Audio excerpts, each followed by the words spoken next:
November the 8th, we have a full quorum up here. All the elected officials are present here to conduct the city business. We have what I think is kind of a small packet with 67 pages. Have 7 ordinances to get through, 1 on second reading and 6 to be considered on first reading, followed by 2 resolutions. So basically 9 items on the agenda tonight to get through. So with that, this meeting is called to order. Quorum is declared. At this point, I'll set the agenda. We'll set it as published if there's no objections from the board members. Hearing no objections, it'll be set as published. We have the agendas available in the boxes on the sides up here if you want to follow along with this exciting agenda that we have tonight. If you're at home and wish to follow along online, it can be found on the city's website. Our next item is our invocation and pledge of allegiance. I'd like to ask our fire chief, Chief Jamie Luffin, if you would, sir, please lead us in the invocation and pledge. Yes, thank you, Mayor. Would you pray with me, please? Father in heaven, we commit this meeting to you. We invite you in and we ask that you come and reveal your will in every aspect of the City Board of Commissioners and the City Administrator's decision for the benefit of the citizens of Mount Juliet. And as our elected body discuss the affairs of the community, we ask for your will to be done. Show this board your purpose, enlighten them that they may know how you want them to accomplish their task. We desire your glory and blessing in all that our commissioners do. Direct their thoughts, words, decisions, and actions towards the right path and give them courage to stay the course. Let your will be done as they plan and make decisions. And may all that is accomplished here tonight glorify you and your holy name. For it is in the name of the Lamb, your Son, Jesus, we pray. Amen. If you would stand.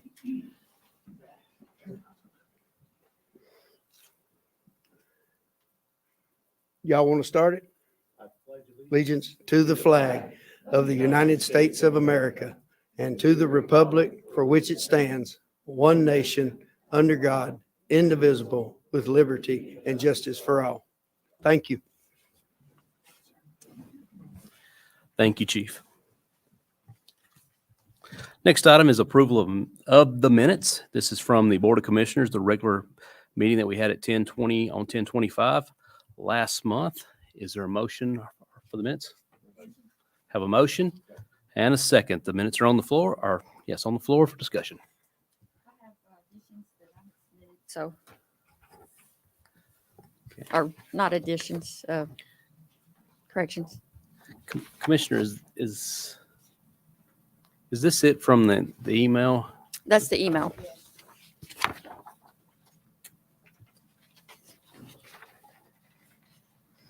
And you're wishing for this to be included as part of the minutes? Yeah, to replace what was there, because over half what I said was not included. So I just typed everything that was, I went back and listened to the video. And so I had asked to replace what was there in the original minutes to be replaced with this. It's just a matter of copying and pasting. And then I had four points.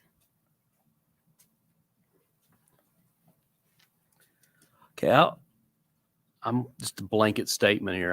I think our minutes are too long as it is.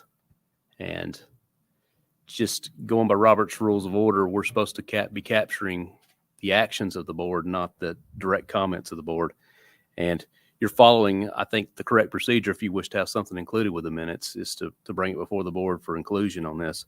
But I'll say for myself, I haven't had an opportunity to read this at this point. Do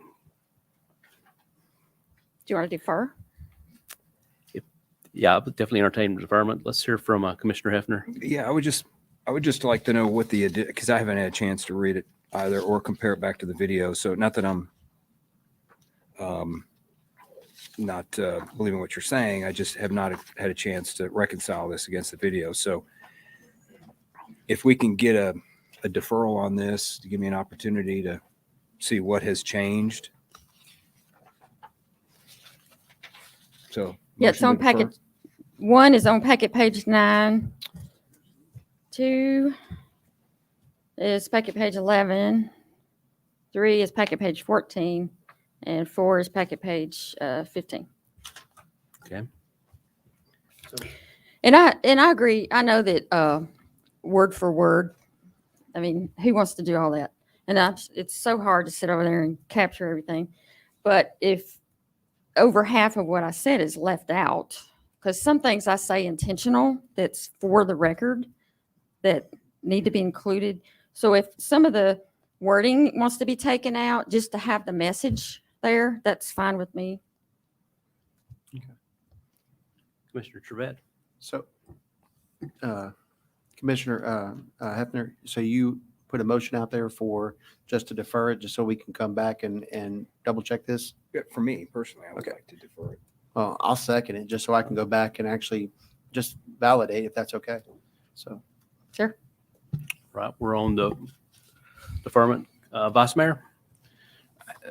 I actually have a question and a comment. Are these your exact comments? Yes, I went back and listened to the video and I typed it pretty much verbatim. I didn't get like, he said, she said, and all that stuff. I just tried to capture the message of what I was saying. Okay. Mayor, may I make a suggestion? Please. At this point, what she's typed here is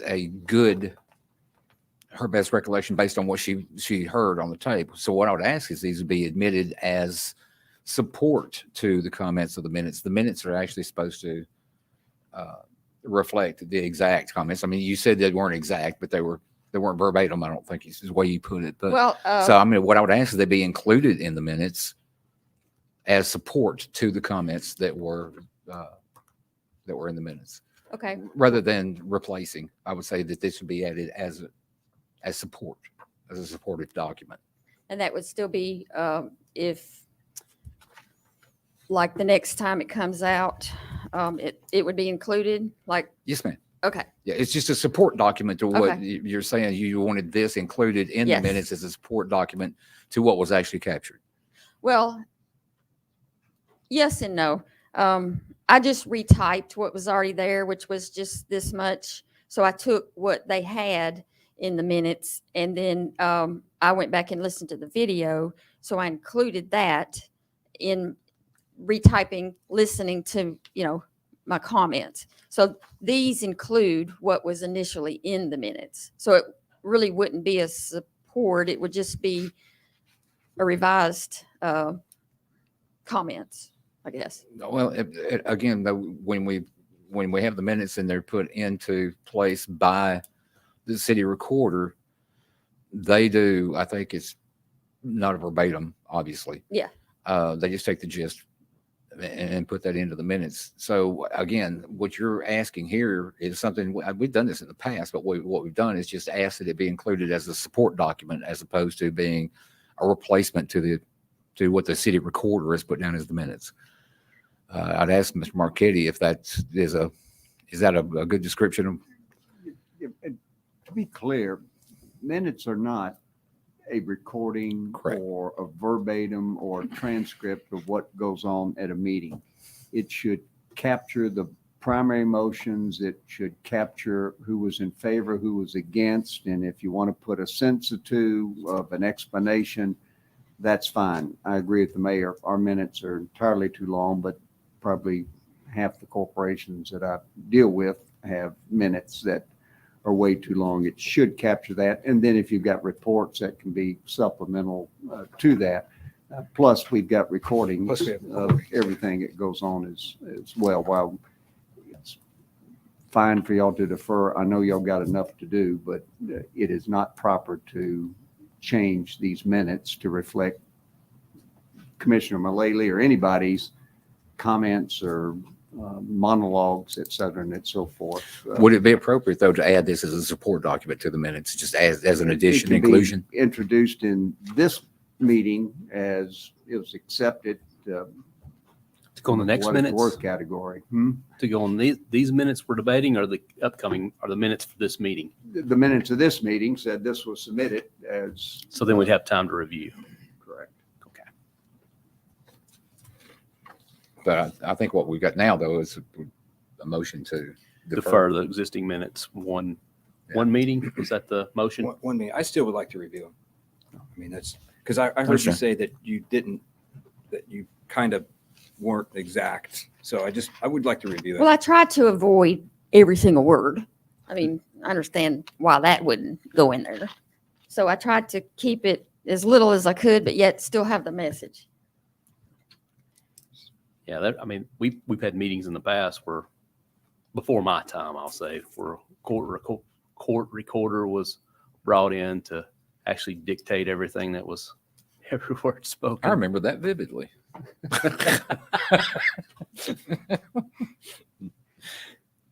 I wasn't speaking to the subject of the meeting, just that it happened. Well, would it be easier for me to withdraw my motion and then just include them in tonight's meeting? Is that what we're saying? We got, if you draw your motion, Yeah. Yeah, I withdraw my motion.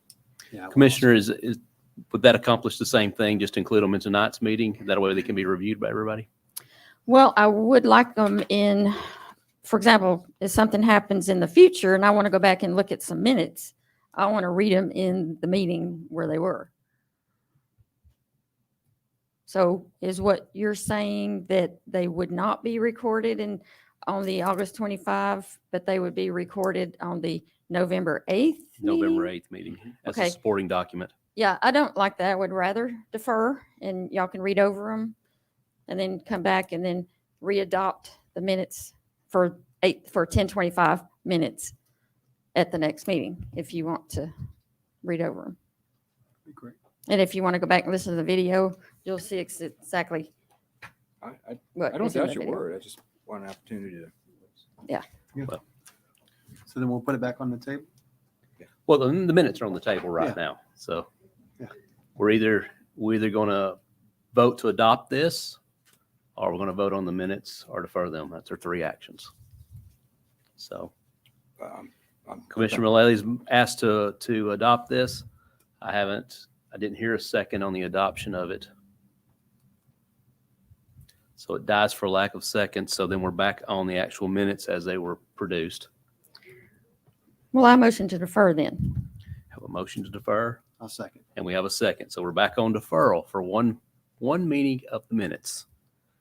Any debate or comments, questions on the advisement of deferral? All in favor of deferral signify by saying aye. Aye. Any opposed? Nay. All right, we are deferred one meeting for our minutes. Our next item on the agenda is citizen comments. This is your opportunity to address the Board of Commissioners on any topic you choose. This is probably the only chance you'll have to address the board tonight. I'll ask for your name and address for the record. You'll be recognized for 3 minutes. This is a comment session. We can't do Q&A from the table, but any comments that you have for the board, you're welcome to provide. Please just come forward to the podium and you'll be recognized.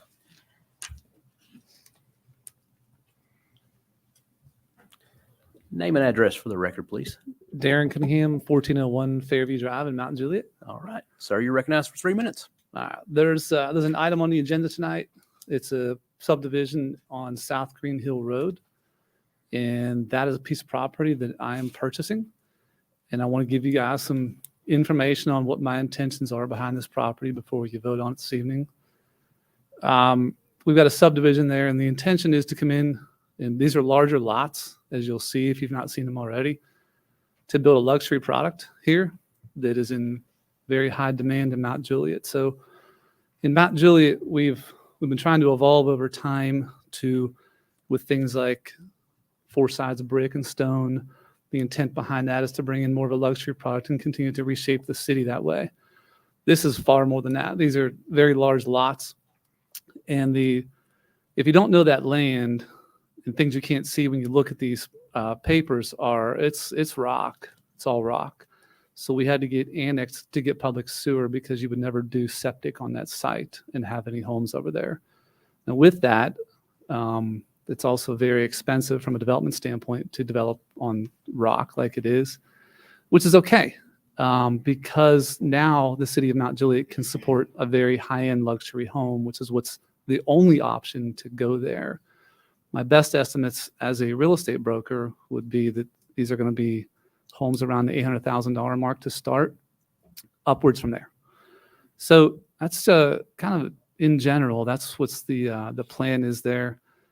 It's not mandatory to have a donation to the city on this. So I'd like to voluntarily put up $2,500 per lot as a contribution to the city. I think it's appropriate to do it here and also sets a precedence for others who are not mandated to do it.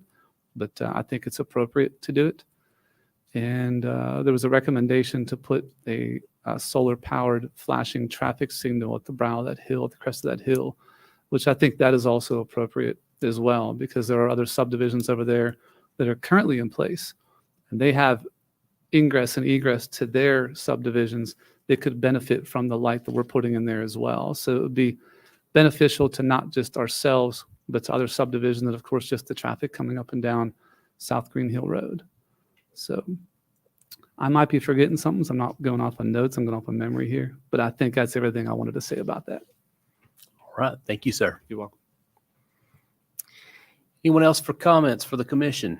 Now's your chance. The mic is open. I'm just getting stares back, so we got to take her. Yeah.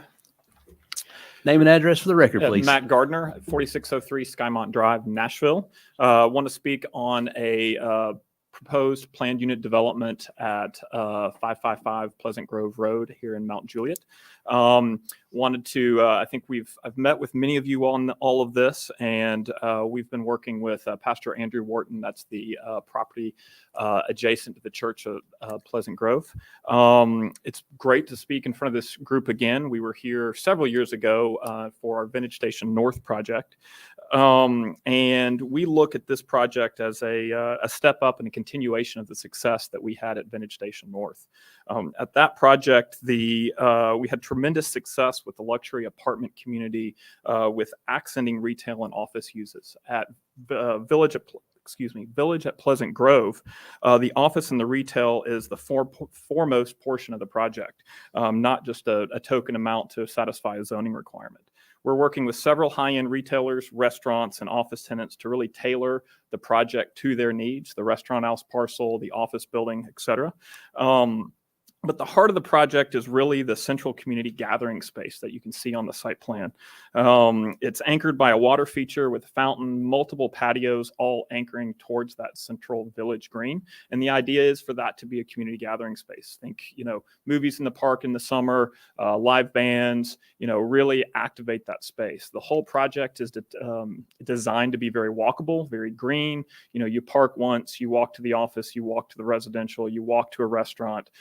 You go to dinner, walking back, you grab a coffee, grab ice cream, whatever. And this multi-use space, it really is the focus and the heart of this development, with everything kind of focusing in on that. To that point, we are looking at about 2,000 square foot pop-up space, thinking that could host, ice cream shop in the summer, say sell hot chocolate in the winter, really more to amenitize some of the community planning and, the public space and public use. The movie in the park, they'll have somebody there to sell stuff, random time in the afternoon, we don't know. As you can see from the site plan, we're really stretching that development budget to maximize that green space and utilize that building placement to really focus on the green space, the trees, the sidewalks, making it feel so people walking around within the project feel safe doing so. There's not cars whizzing by. And we really want to create a sense of place in a community that's pretty unheard of across the state of Tennessee in a project like this, that real central walkable focused development. In sum, we're proposing approximately 17,000 square feet of retail and restaurant, about 94,500 square feet of office, and 275 residential units. The multifamily will be highly amenitized in a similar fashion to Vintage Station North, with a large fitness facility, a club room, resort-style pool, and a large dog park. The project consists primarily of 3- and 4-story buildings, with the restaurant out parcel and the pop-up being a single story, of course. And that necessitates a height variance that you'll see. Yes, sir? You're approaching your limit. Thank you. I'll go quick. We are also, we'll go quickly, blah, blah, blah. We are okay with all of the city's recommended requests from Public Works and Planning, and all of the variances we're on board with. As for the past 4 years, we continue to be a great part of this Mount Juliet community. We're looking forward to 50 more years, and we look forward to kind of bringing our unique style of development to this new part of Mount Juliet. Thank you for your consideration. Ask that you vote in favor of our project. Thank you, sir. Anyone else for citizen comments? Seeing none, we will close citizen comments and we will move into commissioner comments and reports. This time I will recognize Commissioner Trevette. Thank you, Mayor. First of all, I'd like to thank everyone for coming out tonight for the workshop for the safety of our city here. That's one of the reasons why I got involved with our city, which was our first responders, along with. Yeah, thank you. That was quick. It's quick. Thank you, Vice Mayor. I appreciate that. It will be quick, actually. But no, I mean, but outside of the reason why I got involved with the city on that one, it was also for for activities for my kids and also the students of Mount Juliet. But I did want to just give out a big thank you to the community that's reached out to me, whether if you've been in my district or if you're not. That's one thing that I've always been wanting to do is just be an ear, a voice for every one of us. Yes, we all have our own districts, but at the same time, we're all neighbors and we need to be able to realize that. So either I can point you in the direction that you're needing, or I can just be, just a resource or just even an ear. That seems like one of the biggest things that we have is for folks, for us to slow down and take that opportunity just to listen to somebody. I think that's something that we all should take into consideration when we get those phone calls. But other than that, Mayor, that concludes my report. Thank you, sir. Commissioner Hefner. Oh, thanks, Mayor. Just a couple of things. I too want to thank Fire Chief Luffman for the EMS workshop. It's an important decision we're going to be expected to make here in the coming months, year. This too, I don't take lightly. I am planning to have some town hall sessions in and around District 3 to get constituent feedback on what will be a very important decision that we'll have to be making. So be on the lookout for those invites and meetings. Hope everybody had a safe and happy Halloween. I know it's been probably a week or so, but I haven't heard of any major issues that went on that night. So happy to hear of no reports of any major injuries or problems. So with that, I conclude my report. Thank you, sir. Commissioner Milletti. Had a rough week. Last Monday, my mother fell on the sidewalk and broke her right wrist and her pelvis in 2 places. So it's been a really long week and getting her in the hospital. She had surgery. And Friday, she went to rehab and she'll be there a while. And so in the process of doing all that, I had a town hall Thursday, which I couldn't cancel. So I had to do that. And so then Friday, if all that wasn't bad enough, I had to put her little dog down. That was rough. So anyway, I'm very behind in emails. If you have contacted me, I totally apologize. I like to stay on top of those emails and messages. So if you haven't heard from me, I will catch up within a couple of days. So I apologize for that. Did have a town hall Thursday night, and I think it went well. It was on the current growth and a proposed future growth of District 4 in and around. And then also talked about the redistricting from the census counts from last year and a portion of my district that I'm going to be losing. And so we talked about those 2 things, but it went well. And so I like town halls, thinking about possibly having another one pretty soon. But I'll let you know on that. And that's all I had. Thank you. And we'll now recognize Vice Mayor Justice. Thank you, sir. First of all, I want to congratulate all 5 of our county's high schools. All 5 wound up in the playoffs this year. Unfortunately, not all made it, but we had, I think it was 3, if I'm not mistaken, of the 5 that did make it. The high school in my district is Green Hill High School. The other They are the alternative school, by the way. I'm a graduate of Mount Juliet High School, so. But I am also, my daughter goes to Green Hill, so I'm a huge supporter of the Green Hill Hawks. I've even got a hat, says so. And they played Franklin County Friday night, and they won 48-40. They will be playing and hosting Columbia Central this Friday night at Green Hill High School. Kickoff is at 7:00, and I want to encourage everybody to go to GoFan. It's the name of the site where you can get tickets and support Green Hill High School. And let's do everything we can do to get out there and show them what green looks like. And I will still be wearing at least a T-shirt that's black and gold because that is my blood. But I am going to be supporting in this particular day our Green Hill Hawks football team. They are awesome. Somebody named them the Cardiac Kids, and they have actually done that several times.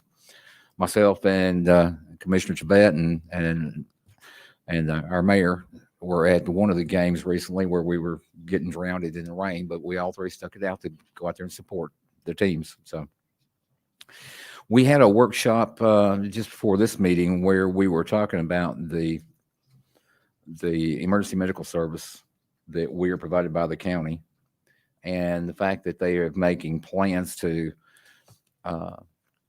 change some of the logistics regarding the emergency medical service to the city of Mount Juliet.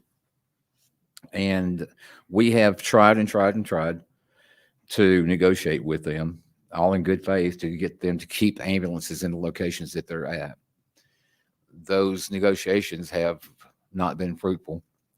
So, to Commissioner Mullaley's credit, she has a passion to negotiate and try one more time, I think, to get them to keep the ambulances where they are and provide my district and District 2 with an ambulance in the new upcoming station, the one that's being built right now. So I would ask Commissioner Laley if you would to send a resolution asking them to negotiate with us.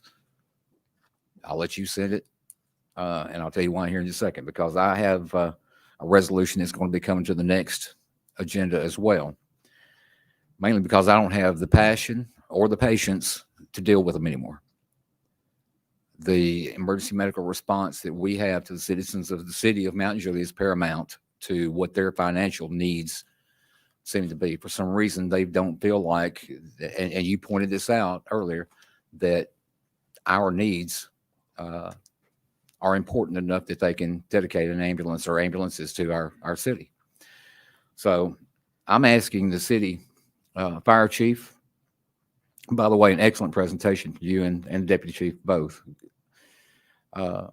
I'm going to ask that I'm going to have a resolution on the next agenda asking Chief Luftman to secure the necessary request for proposal within a 90-day period from the passage of that resolution, if it does pass, with implementation 60 days following the selection of a private agency to enhance our city's emergency medical response and service to City of Mount Juliet residents. So that's going to be on the agenda. I would ask if you would to continue to do what you're wanting to do with the negotiation, and we'll run these parallel with each other and see how it works out. Our responsibility is to the City of Mount Juliet and to the residents within the City of Mount Juliet, and that's where my focus is going to be. Hopefully they'll jump on board and run with us. I don't anticipate that happening, so we'll move forward without them if need be. Thank you, Mayor. Thank you, Vice Mayor. Well, I'll start off by this. I want to take just a minute and recognize somebody in the audience. We have a newly appointed county commissioner here tonight, Commissioner Brown. If you'd stand up, sir, and be recognized. Recently appointed to the county commission. He serves County Commission District 2, which it's ironic that here in the city of Mount Juliet, our city District 2 almost perfectly overlaps County Commission District 2. It's probably the only place you'll see it happening on the map, and it does cause some little confusion sometimes. But it's a good district, good group of people. I've represented the city district there for 10 years, so it was wonderful to serve there. And of course, now in my new role, I'm sure we'll be working together closely on that. The other thing I just wanted to say, I hope everyone had a a happy Halloween. I know we had an exciting time at our house. The vice mayor mentioned Green Hill High School in the recent games. I'll say, we had all three of the high schools in the city that went on to postseason play. Somebody said that's the first time it's ever happened, and that is very correct because it's the first time we've had three cities, our three high schools eligible to do so. So record-breaking event there. We did get to attend the game the week before and this current week here, and I got to say, if you don't have anything to do on a Friday night, you don't know what you're missing out on. We've seen 3 touchdowns scored in 2 minutes. It seemed like, or less, maybe it was 4 minutes. I don't know. 53 seconds. Okay. So if you want excitement, and I know you're not getting it from the NFL and that stuff, you come out to see these high school games. I mean, you want to see a clinic on onside kicks? I mean, come on out. Commissioner Mullally, your mother's in our prayers, and I know it's a stressful time, and I know you mentioned being behind on emails, and that's perfectly understandable. I think one of the things that happened to me this week, definitely not to the same degree of having a loved one hospitalized, but we all have, all of us are part-time up here, and everybody is doing their full-time work somewhere else. I was fortunate enough to be asked to speak with Troop 1204, which is back there in the back. If you guys will stand up, just speak real quickly and be recognized. I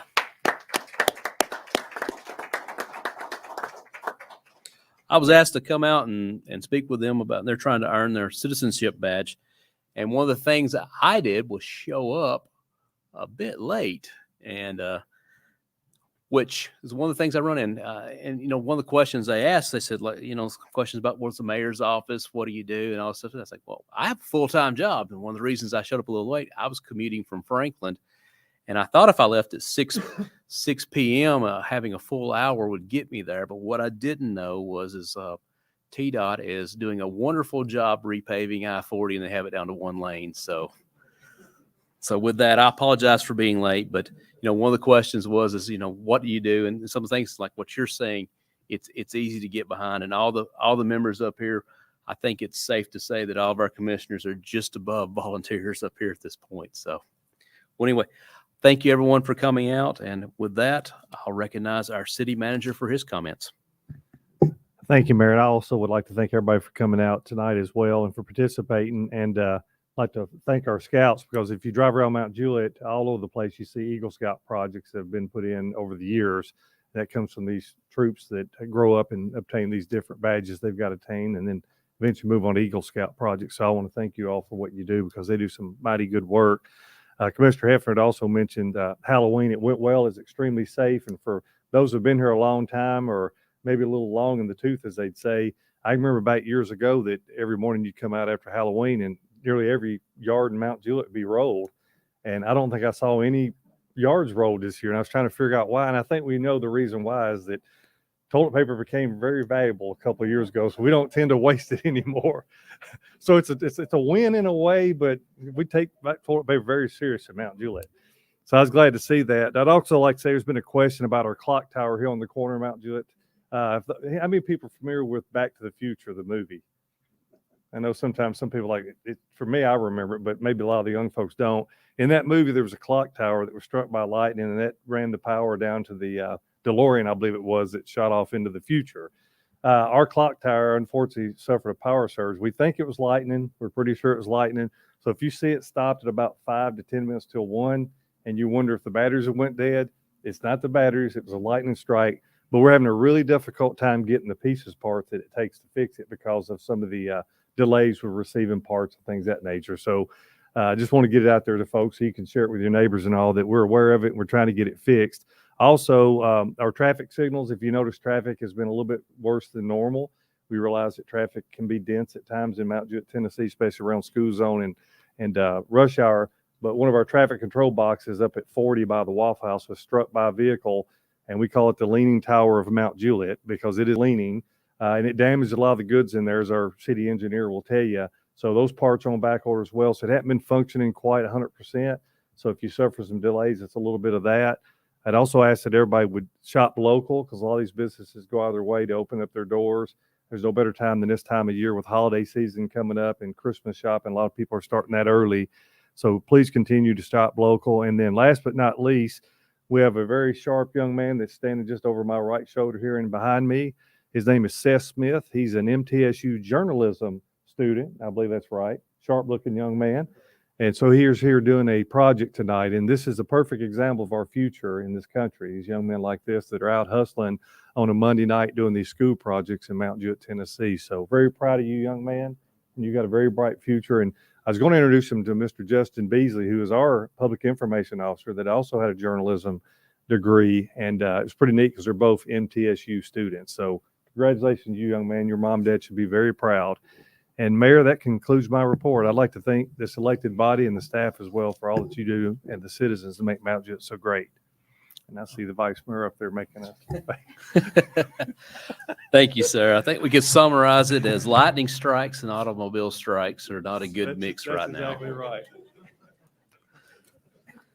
All right, with that, we'll get into the business portion of the agenda here.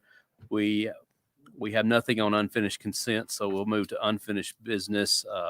This is item 10.1, an ordinance to amend the fiscal year 2021-2022 budget, ordinance 2021-19 to appropriate funds for the purchase of 65 East Hill Street from West Wilson Utility District.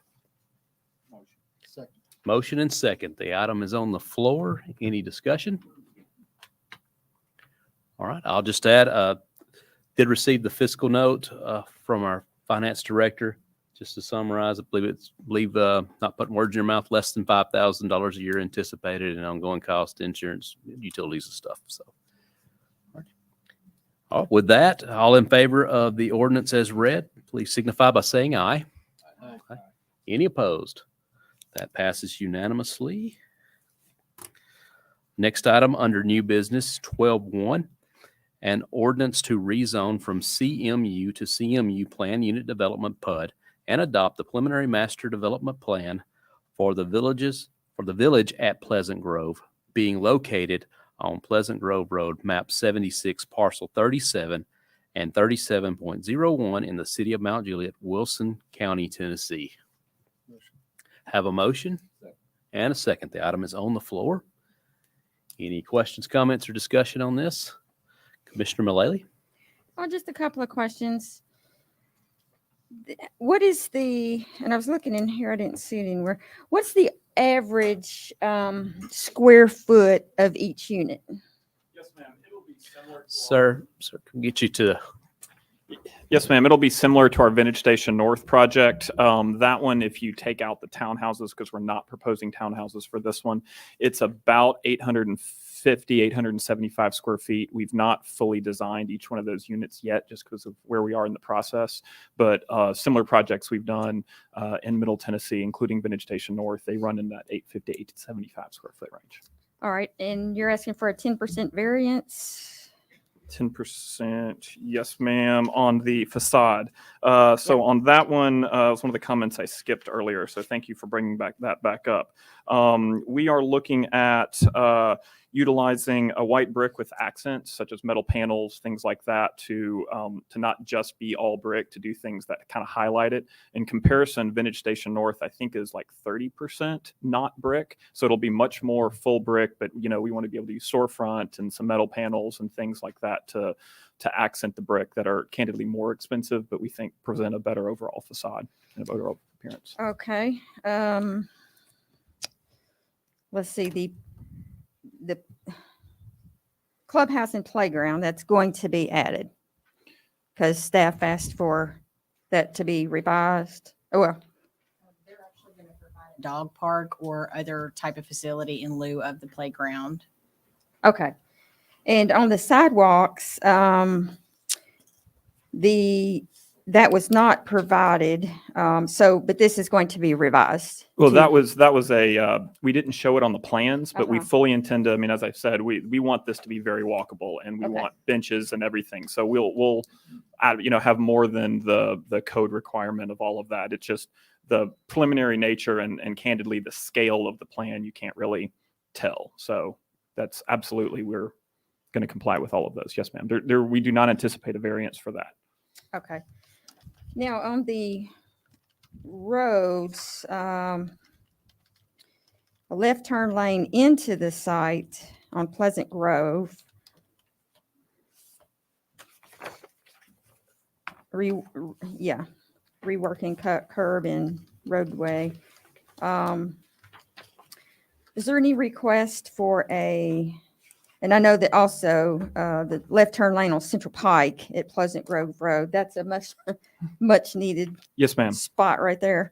So that's good. I'm glad you're doing that. Yes, ma'am. Yeah, we worked hard with Public Works and Commissioner Hefner to figure out how best to, ameliorate and not just the traffic we're doing, but we know that there's some trouble spots on those roads as they exist today. So we hope we can, help improve that situation from the status quo, much less what we're planning on adding. Yes. And you're going to provide an access easement to the Tillman property? Yes, ma'am. That was again Public Works asked us to do that, just not knowing exactly what's going on that site. They wanted to make sure that it didn't become a buried property, so that that there's access there if needed. All right. I guess that's all. Is there any need for a traffic study at the Pleasant Grove, at the entrance at any point? That was actually provided already. Traffic study? Okay. All right. Well, I guess that's probably my 3 minutes. Commissioner Trevette? Thank you, sir. First of all, thank you guys for being here tonight. This is a great project. I've kind of been following along with many other meetings. My only concern that I have, and just kind of throwing out there, because Vintage Station has actually done such a great job. Obviously, the whole vision with this is obvious, after hours, just kind of keeping the community active. That's great. I Yes, love sir. it. My only concern is after hours, when we kind of everything settles back down, what are you guys doing to make sure that, security, so whether it be a security officer, whether it be security cameras, how are we protecting the citizens that maybe coming in there after hours to kind of do the walking and maybe even keep the kids out or the teens so that way there's no Sure. damaging? Yeah, absolutely. It's a good Thoughts? question, and obviously in keeping with the super high end nature of the project, making sure there's not, it always starts out as the little stuff, the graffiti and the beer bottles hanging around, and then escalates from there. So, at Station North, we have not had to do any of that. Keeping a lot of light and not having those dark areas and not having those, nooks and crannies where shenanigans can happen, from lack of a better term, has solved that. But we are more incentivized than anyone to make sure that doesn't take place. And so there's a little bit of a wait and see. If we start to have an issue, we will absolutely do a security guard. I have done that in other projects that are not let's see how I can say this diplomatically. They're not in neighborhoods with the crime level that Mount Juliet has. They're higher crime areas. We've absolutely provided that. And so, that would be something that we would jump on at the very first opportunity. Our apartment community has a lot of cameras. The office buildings have cameras. So that's something we do even at Vintage Station North. I don't know if you've noticed, but there's actually a lot of cameras on that project. And we try to make them visible because, people who are up to no good don't like to be on camera while they're doing it. So, we anticipate carrying that forward also. And, at the first sign of if anything else is needed, we'll jump right on that, because once that takes hold, it's hard to get rid of. So Sure. You nip that in the bud quickly, and we've, knock on wood, not had problems with that elsewhere. And so we're optimistic that we can do that here. And we've worked in some interesting neighborhoods before. Yeah. So. Well, thank you. Mhm. That's all I have, Mayor. Vice Mayor? Thank you. Mr. Gardner, and we've had numerous conversations about this. Yes, sir. One of the questions I had was, and we had talked about the impact to the roads. Have we determined yet, Mr. Barlow, what that impact actually is by linear foot, and what that cost is? Are you talking about for the road frontage itself? I'm talking about for on and off-site improvements to the roadway that were discussed, and of course, keep in mind, through the plan unit development. Yeah, so what we looked at, we had several study intersections, including access points to the site. what we found that were the worst, or most, I'd say most concerning, especially with Central Pike Road intersection. The delays there increased by a decent margin. And as well, also, you already know there's a sight distance problem there. We identified that as really as priority number one. With the What about the sharp curve on Pleasant Grove? Was that addressed? No, because of right-of-way constraints. Without having a right-of-way there, we looked at that before. I know we have guardrail right there. There's a gas line. It's very narrow right there. And so we didn't address that section. The other part of it too is that we have as you all may know, the Pleasant Grove Road Improvement Project in the budget, starting engineering on that right now. And so we're identifying that section of roadway as needing to be improved. It'll basically be realigned through that section, basically from the frontage here in front of the church all the way down to Central Pike. Will that be done before they are open? No, it won't. So this would be an opportunity, I would think, then for us to actually fix that. We could, yes. I mean, it's a I possibility. mean, it I seems would like see that would be a more of priority. I mean, I've worked wrecks there before it was in the city. Yeah. And it was pretty nasty location. But I mean, obviously they wouldn't be responsible for 100% of the impact. So, Right. well, have we put any kind of a number together that, we haven't. What I would say, I know from talking with Jones Company, Kelsey Glenn did a similar improvement on Central Pike at John Wright Road, John Wright Road, and lowered the hill, added the left turn lane to John Wright Road. I know that was several $100,000. That's been about 2 years ago, I believe, 2 or 3 years ago. I would expect the cost of that would be $500,000 or more probably when it's all said and done. one of the conversations that me and Mr. Gardner had in relation to some of the road improvements, and I've always hated the idea that we would go out and charge somebody 100% of the cost when they weren't responsible for 100% of the impact. So, and I don't remember, and I apologize, I didn't bring that with me, but I'm sure it's something we can bring back at the next reading, given this passes. But there was a number that you and I had talked about at some point. Do you remember what it was right off the top of your head? We talked in high level, and a lot of it kind of came down to, are we fixing a number, or are we identifying specific, offsite improvements to fix? And, Okay. and kind of that was where we were a little up in the air about which direction are we contributing to a fund, and we're open to either one. We definitely want to be good stewards of, Mount Juliet. We, at Vintage Station North, we had a pretty substantial offsite improvement list. I've done a little bit of math. We obviously have a very large, one thing that Commissioner Trevette and I have talked about is the school fee. Obviously, that's not a city thing, but, as you guys may know, Vintage Station North has very few kids living there as a percentage versus a lot of a traditional garden apartment complex. On this project, we do $1.375 million on, if this project passes, to the counties on schools, and versus, Vintage Station North, it was less than half of that because of the different county thing.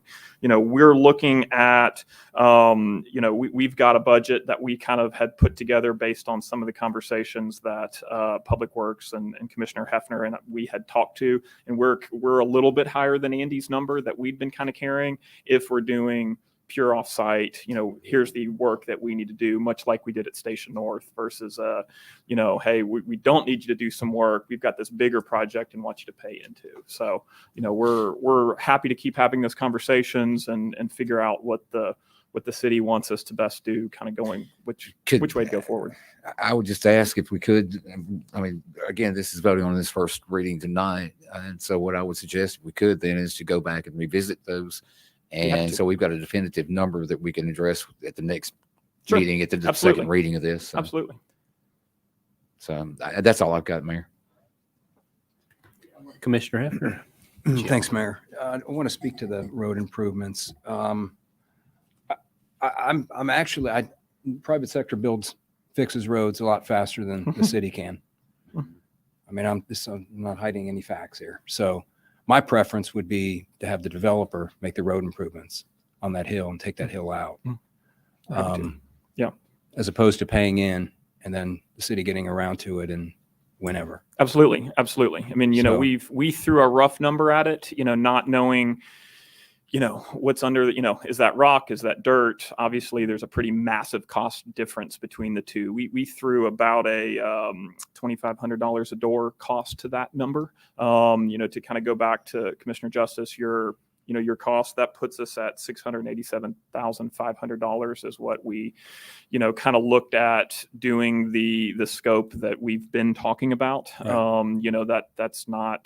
That's not chump change. That's very, very close to what we did at Station North. Right. Again, I'm sorry, at 275. Yeah, 2,500 times 275 gave my Aggie math 687,500. So, and please correct me if I was wrong on that math, but yes. But it sounds like we're within the 500K. Yeah. If we're using Kelsey Glen as a Yeah. baseline. I mean, that's kind of where we were is, it always ends up costing a little more than we think it's going to Yeah. going in, and wanted to make sure that, our pro forma will hold that. Candidly, we're, the tap in, the other thing is, as I know all the commissioners know, is the cost of, building permits, tap and impact fees are not small for multifamily. I mean, commercial isn't either, but I know you guys typically don't look to commercial development for offside road improvements, at least on Pleasant Grove. But, we're looking at at Station North, our impact fees to water and sewer, building permit fees were right at $1,775,000, and that was at 220 units 2 years ago. So we're expecting that to be significantly higher. Again, those are, some of it goes to West Wilson, some of it goes to the city, but that's either city or West Wilson. It's an addition to what we're paying to the county. I mean, we're kind of looking at it, if you take all of those numbers and combine them, we're looking at $4.3 million to the direct checks. That's, or construction in kind. I mean, we like to think that we want to be good citizens of Mount Juliet, and we want to invest in Mount Juliet, and we feel like we're putting up pretty substantially. Yes, some more follow-up questions. Do you know where you're going to come in on a average price range? On the average Lease. price range, we are, let me do some quick math because I'm used to looking at it per square foot. I'm going to say we're close to $1,700 a unit on today's dollars, and we'll see what inflation does over the next 2 years. We're looking at it we're kind of looking at Vintage Station North as our comparable project. And we're kind of underwriting those rents with some, what our best guess as inflation is over the next several years, which is, if we know anything, it's going to be those are wrong. But we're looking at this being, because of the amenities on site, because of the restaurants we're specifically speaking with, because of the office, because of the Village Green, we anticipate this being candidly both significantly more expensive to build and significantly more expensive to live in. So this is, we're not hitting the bottom end of your Mount Juliet market. Well, honestly. I appreciate the commercial. I know that was one of my early asks, We're was to make sure that the commercial, and you're well over 100,000 square feet. We're well over. Yeah, this is not we're very excited about the office and the retail space. Yeah, we've been having a lot of very good conversations. Nothing we can publicize yet, but we're cautiously optimistic, assuming we can make you guys happy here at this. And are you going to get the pastor to sign off on a 500-foot waiver on the I liquor? believe he has given something to Ms. Hamlin saying that he is. Oh, There. it is. Okay. He's here today if you want to ask him. So Okay. There it is. No, I see it. I see a thumbs up back there. So we're good. Okay. just know that if you bring him up here, it might not leave anytime soon. Okay, good.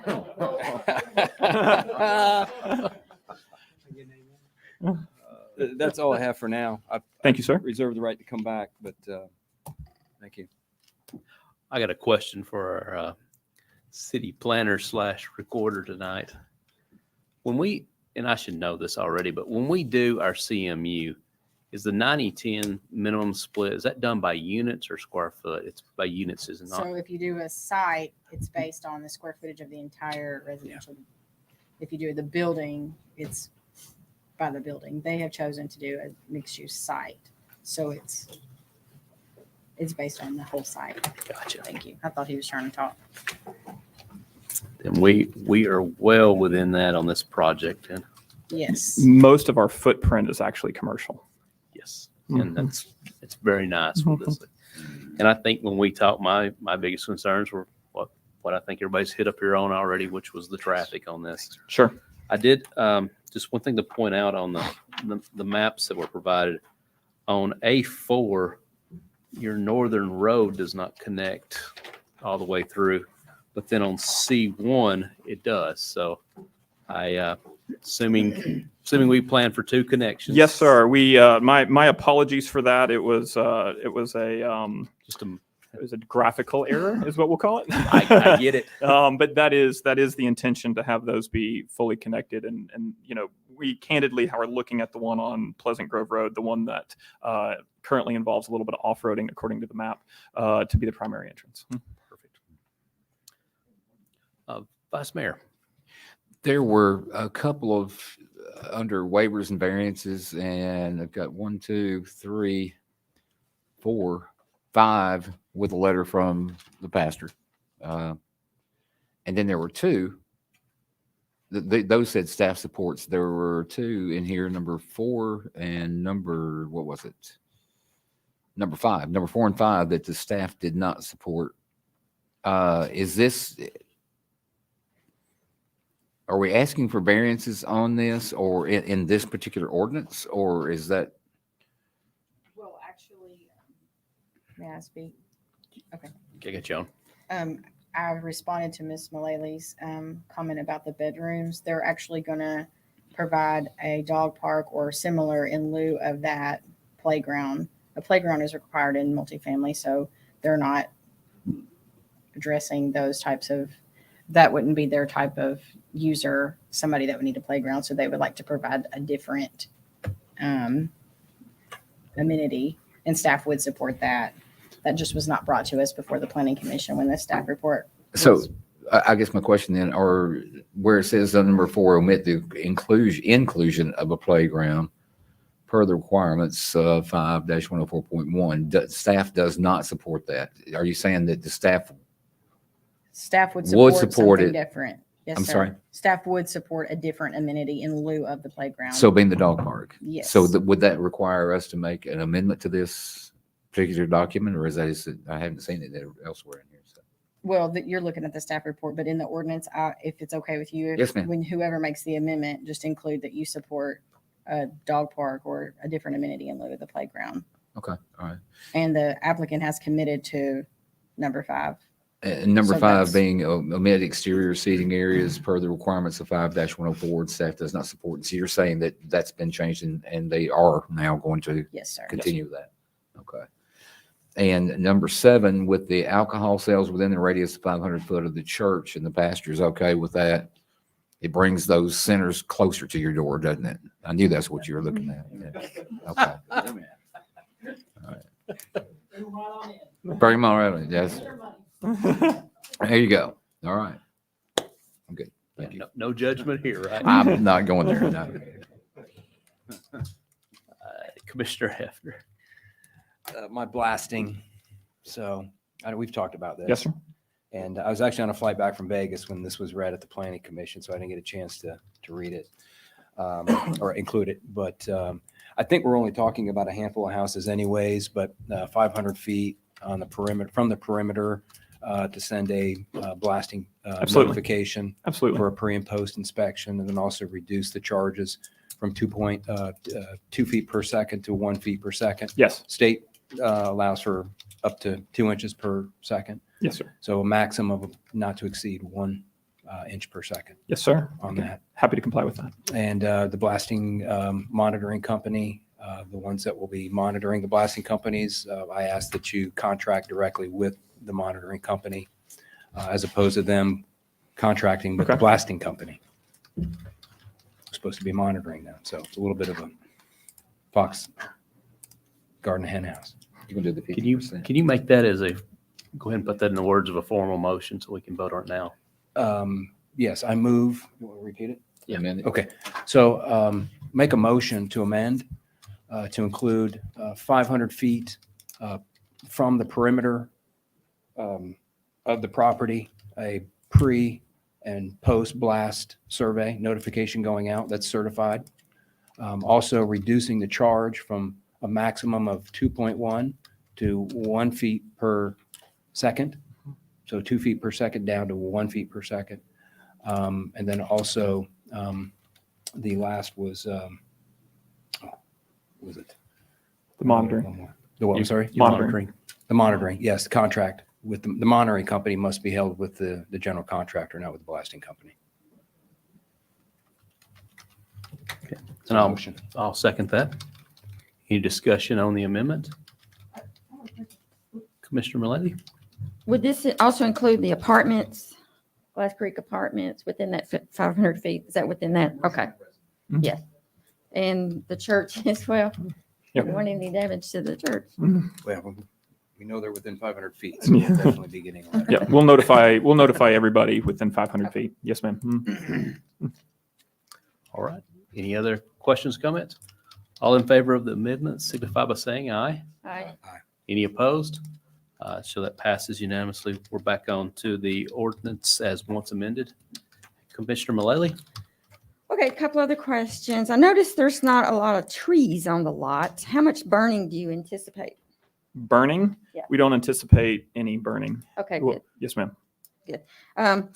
I know this is going to be a walkability place. So what if someone wanted to go to church? Is there any proposals for including a sidewalk to the church? Yes, ma'am. So we have worked carefully with Pastor Andrew of the Church of Pleasant Grove. Part of he and my shared vision, we've been working on this for a little over a year, and it really wanted the church to be front and center as part of the community of this development. And so, and that, very much goes both ways. We would, our restaurant tenants would love for all of those folks to come out and go straight over, in the same way for, the residents to do the same thing. So connecting the church and making that an integral part is absolutely what we're planning to do. Candidly, there was some other discussions why it's not graphically shown here that, for, Okay. the church may want to do something in the future, which is why it's I outside. didn't the see a PUD. sidewalk connecting the church with the complex in here. Do we need to motion to add that? Or, I don't think it necessarily has to be a comment unless you just want it. no, I included. mean, if it's already taken care of, that's fine. Yes, ma'am. We usually, from my experience at Station North, when we get to that FMDP level that goes in front of the Planning Commission, that a lot of those conversations are, the sidewalk cross sections, how wide are they, where they connect, the green buffers on both sides, and being able to, show that additional level of design detail that's candidly, we're just not there yet in this process. All right, Yes, ma'am. and the second entrance would be connect to Old Pleasant Grove? Yes, ma'am. All right, and which would be the construction entrance? We have not designated one of those as a construction entrance at this point. So candidly, I don't know. All right, so assuming I don't see I don't know which direction you'd be going, but of course it would put burdens on the traffic signal so what is the plan for that as far as construction equipment? The better access would be Pleasant Grove to Mount Juliet Road. That's the more improved roadway. I would have concerns over the traffic going to Central Pike. It's obviously, it's not as good of a road. It won't hold up as well. I'd much prefer it go to Mount Juliet Road. All right, can you predict how much construction traffic there would be? Like in terms of trips per day? Yeah, coming out at that red light. Not off the top of my head. I'd say that it would be, I think if we look at the You know, there's the Heritage Medical Associates building under construction 2 doors down right now. You know, if you add that to what we had at Vintage Station North, that's probably a good number, but I've never looked at what those traffic counts are due to construction. You know, candidly, most of the construction traffic are laborers coming on and off site and normal vehicles. Obviously, we do have, you know, tractor and trailers delivering supplies, you know, heavy equipment comes on and off. You know, I think we typically don't mobilize and demobilize heavy equipment frequently because it's incredibly expensive. Half the cost of those things are getting them there and getting them out. So, you know, I think that will definitely be minimized because it's in everybody's best interest, both from a traffic and a cost standpoint. But I would be just completely guessing if I were to tell you what the traffic implications would be. I would say it would be less than what the restaurant's probably going to have if I had to guess, but I'm just making that up. So probably shouldn't have said that because I'm making it up. Any input from Public Works? As far as from equipment, from what Mr. Gardner was talking about with equipment, deliveries, things like that, that's usually done off peak. Also, I would say your tradespeople coming and going are usually coming first thing in the morning, leaving later in the evening. They're typically not a peak traffic type generator. So it would complement well with the roadway network. Not really going to add, I wouldn't think, really a significant amount of traffic to the peak times. Okay, that's all. All right. I'm gonna look to our city planner for guidance on this, make sure I'm getting it right. But in the ordinance, it's under planning and zoning development, number 3 reads, multifamily regulations require a playground area. This shall be included on subsequent submittals unless a waiver is granted. I think it's appropriate should we just amend that to say a dog park? Another amenity as approved by staff will suffice in lieu of a required playground. Okay. Another amenity as approved by staff in lieu of the playground. That's what that's my motion to amend number 3. We got a second here. Any discussion on this? All in favor of the amendment signify by saying aye. Aye. Any opposed? So that passes unanimously. I think I heard second reading coming back with the traffic, more discussions on the traffic. Anybody got anything else for tonight or on second reading you plan to bring up? Vice Mayor? Again, I just like those numbers to be a little more settled in so that we can actually have those included into the PUD agreement when we. I look forward to figuring that out. Yes, sir. Thank you. We too would like that to be pre-locked in. Yeah, it needs to be locked down so you guys know what you're budgeting Absolutely. for. Yes, sir. I hate it when that happens to anybody. Thank you. I would also ask that as we go through this process, that whatever comments are actually on the PUD agreement are the ones that we stick with all the way through both the PNDP and the final master development plan. So we're not throwing surprises at folks. Thank you. Also the alcohol sales, The alcohol sales, we need to make an amendment for that. whether you approve it or not, within 500 feet. Yeah, I'm not going there. I'll let somebody else make that. Well, can you give me the wording you're suggesting? I would say that the BOC approves of variance to allow alcohol sales within 500 feet of a religious facility.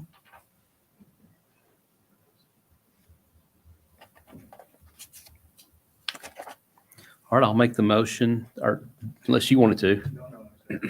I'll go ahead and ask the question. I'll come back. Liquor stores versus a restaurant that's going to serve. Our anticipation is a restaurant, not a liquor store.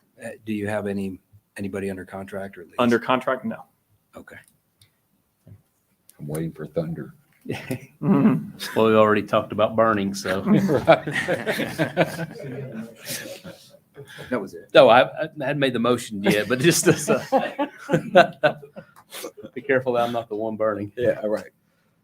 No, this has come up in the past, and to your point, one time we had a restaurant that was looking right there in front of Lowe's, and because the proximity to the religious facility, they were excluded from coming in, and I think some of us would love to frequent that place, but it's no different. This type of requirement would exclude stuff that we have already, such as an Old Charlie's or something. We're not talking anywhere about liquor stores. So with that, I'll say the BOC, I make a motion that the BOC issue a variance to allow within 500 feet of a religious facility the sale of alcohol. Is that? You got a second? It is on the floor. All right. All in favor of the amendment signify by saying aye. Aye. Any opposed? I heard no votes. I show that passing unanimously. I just dodging lightning. Just dodging lightning. One last thing. One last thing. I'm really sorry. They are wishing to keep the church sign on their property, which would create an off-site signage issue. So in our comment number 25, the applicant wishes to keep the church at Pleasant Grove Road existing signage on site, and you can see on the plans where that location is, which will make the sign non-compliant as we do not permit off-site signage. The applicant has requested a variance to allow the sign to remain and not be counted towards their allowable signage, which is 1 per 200 linear feet of their road frontage. Okay. So that's 25. Yes, sir. You can see their sign on, Yeah, that would take up all their square footage. yes, it would, unless something occurs over here in this leftover right away. So their existing impressive sign's like sign. right in this location, I'm sure the pastor does not want to move that sign. yeah. That water feature. Well, I will make a motion that sign be excluded from our existing sign, off-site signage calculations and it be permitted. And we got a I second. got a, And we got a question on it. yeah, I do actually. It's a procedural question, I think, for Mr. Marquetti.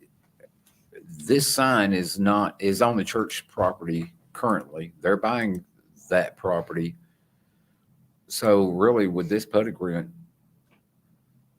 would that work for what we're trying to accomplish here, to allow them to keep that sign in that location? Or do we need something different? I mean, is there another procedure that we need to go through? What you're doing works. It'll be okay. Okay. Did anyone second that? Sure. Okay, I got 2 seconds. Doubly second. That means there's third, All right. It's probably 3 votes then. probably. Any other questions, comments, or discussions? All right, all in favor of the amendment, please signify by saying aye. All right. Any opposed? Passes unanimously. All right. Anything else from our city planner of Public Works? We ready to vote? I have one last question All right, Commissioner Mullally. Yes, ma'am. for Andy. Stormwater runoff, I gotta ask, where's it going? So the existing pond is going to be utilized as a portion of the stormwater on the site. It'll be, I believe, from the applicant, I think we discussed a fountain in there. So I'm not sure if anybody recalls the Gold's Gym proposal. That was actually on the rear of that site. They were actually already proposing for that when that came in. This is, I like it better. It's actually embracing the pond and putting it sort of the central focus in there. So that's a portion of it. There will be some other stormwater on the south side that'll have to be handled in separate stormwater as well. But they will have to meet our stormwater regulations. All right, south side being, okay, that's Yep. back where the tower is? Yes. Okay. toward the tower. That's correct. Okay. Alrighty. Oh, and at what point is the fountain gonna be put in? That would, I believe, with the completion of the stormwater features there at the on the pond itself. So I have to redo the outlet structure on that. And then with that, the fountain would have to be installed at that time. So basically with that phase 1. Okay, phase 1. Yeah. All right. All right. No one else has anything else to add or bring up? I show this coming back as December 13th. We'll be back for our second reading. And I know we've got the road work as the outstanding item. No one's voiced anything else for second reading. So with that, All in favor of the ordinance as amended 4 times, please signify by saying aye. Aye. Any opposed? That passes unanimously.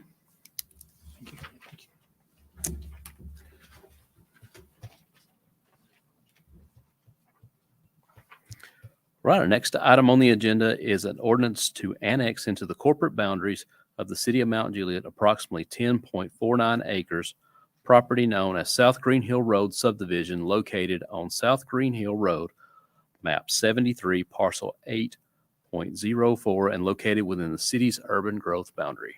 Motion. Have a motion and a second. The item is on the table. Commissioner Hefner. Mayor, I've got a conflict on this project, so Sorry, I didn't have you on. I have a conflict on this project, so I'm going to get up and recuse myself. All right. Thank you, sir. All right, the item is on the table. Any comments, questions, or discussions? I have a question for the developer, if that's okay. Now, this is just on the, Oh, just for the annex? yes, Sorry, my apologies. no worries. All right, all in favor of 12-2 as read, please signify by saying aye. Aye. Aye. Any opposed? That passes by a vote of 4-0 and 1 abstention. Next item on the agenda is 12-3, an ordinance to rezone the property known as South Green Hill Road subdivision, map 73, parcel 8.04, located on South Green Hill Road from Wilson County Residential R1 to Mount Juliet Single Family Residential RS15. Motion and a second. The item is on the table. Any questions or discussion? I know you have. Now I have a question. Okay. Thank you, Mayor. Okay. Commissioner Mullally next. Awesome. Name and address for the record, please. Darren Cunningham, 1401 Fairview Drive in Mount Juliet. Well, Mr. Cunningham, thank you for being here. And this project sounds really nice, especially in my district. So I'm excited about it. I think my only concern is just with, obviously, as the traffic is coming in and out. I know this being a county road, and there is some concerns from other families that are also dealing with construction, or excuse me, with coming in and out. What is it that the project's going to be doing to help prevent some of this while the construction is going on? Obviously, there's some concerns with coming in and out as the development is actually occurring. Is there anything you guys are looking ahead of this project? I'm open to something. There's not really anything we put in place for, it's only 18 homes. So we Yeah. haven't really put in place something you would do for a larger subdivision. So the traffic is very limited coming in and out of there for construction. But if there was something that made sense, I mean, if it's within Okay. reason, I'd be open to it. Yeah. Yeah. Well, no, I guess what I'm looking for is just something as the project is actually, as I actually, start cutting through, the actual development. Yeah. There was some concerns from homeowners, with the winding and so forth. I do understand now, is the city going to be adding the light, or is this going to be part of the project? We will be adding that light. Okay. Is there anything that the city would recommend for that? To maybe, construction signs during, Monday through Friday, that sort of thing, kind of help, especially for folks that are maybe not familiar with that area passing through, because that road is a very high traffic pass through area. There are some signs you can put out, construction traffic entering the roadway. There'll be like temporary construction signs, the orange top signs, diamond signs that you put out there. That would be a very common occurrence that you could have, especially in this kind of an instance with a blind curve in that area. Would that be something the city would be responsible for, or we would just ask The the developer would do that as part of their development process. Yes. Is there any other recommendations that you would recommend for that area? I know this is something that we've all discussed, for several weeks now. Yeah, so we've had the obviously the discussion with the flashing signs, the warning signs right there. Obviously, with it being a smaller scope of project, the idea of lowering the hill, the idea of straightening the roads, Yeah, we know that. those get to be kind of cost prohibitive for smaller scale.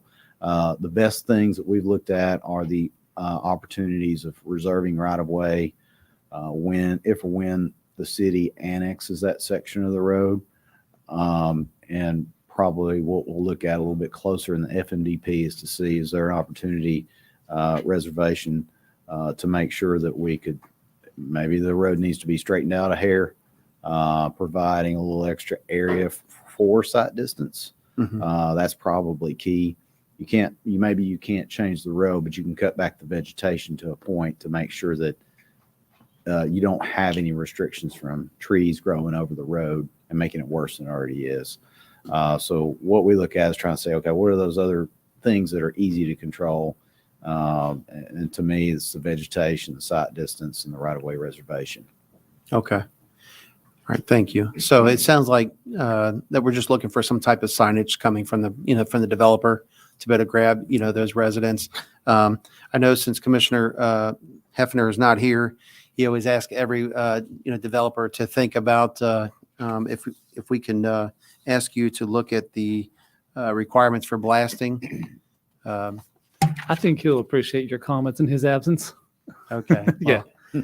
So if I just want to make sure I get this correct, because again, I guess I'll make a motion for, actually, I got to ask him to see if he'll actually consider it for the 1 foot per square second versus what the state recommendations are.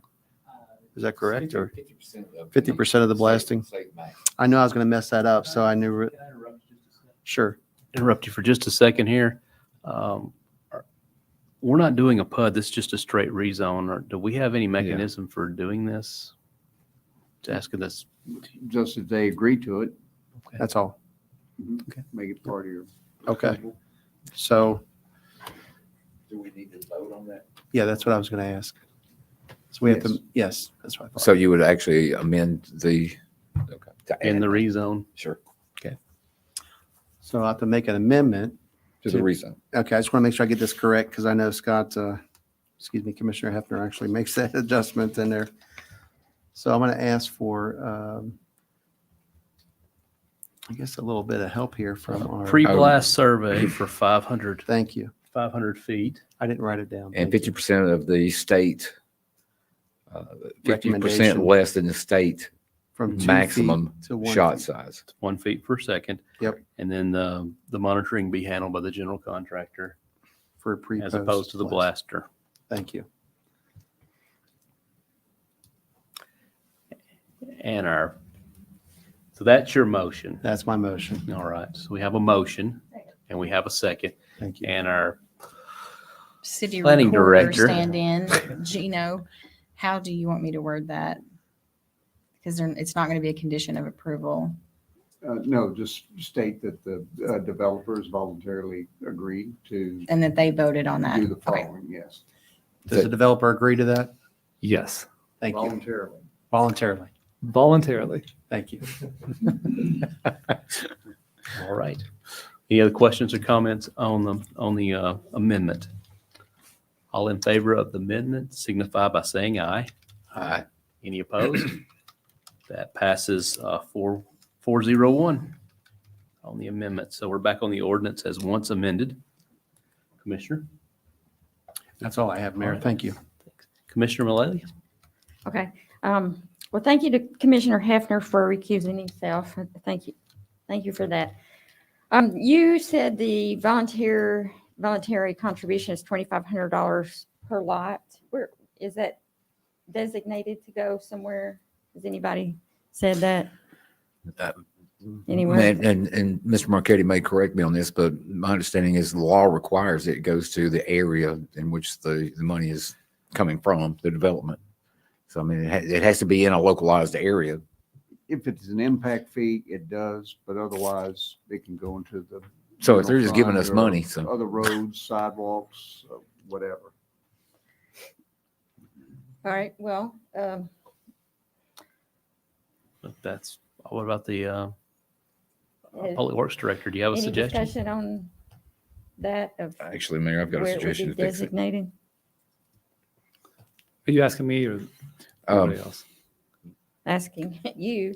or Commissioner? Since Commissioner Hefner's not here. I think the Vice Mayor's got a suggestion on this. The developer agrees to contribute $2,500 per lot to the city of Mountain Juliet, and it'll be worked through the Public Works and planning department to determine prior to the Final plat. final plat thing. So is that Until it's two. I think we just need to put voluntary in front of it. correct? Okay.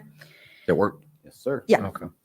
The solar power traffic signal that you talked about. Who pays for that? That would be the responsibility of the developer. Okay. Let's see.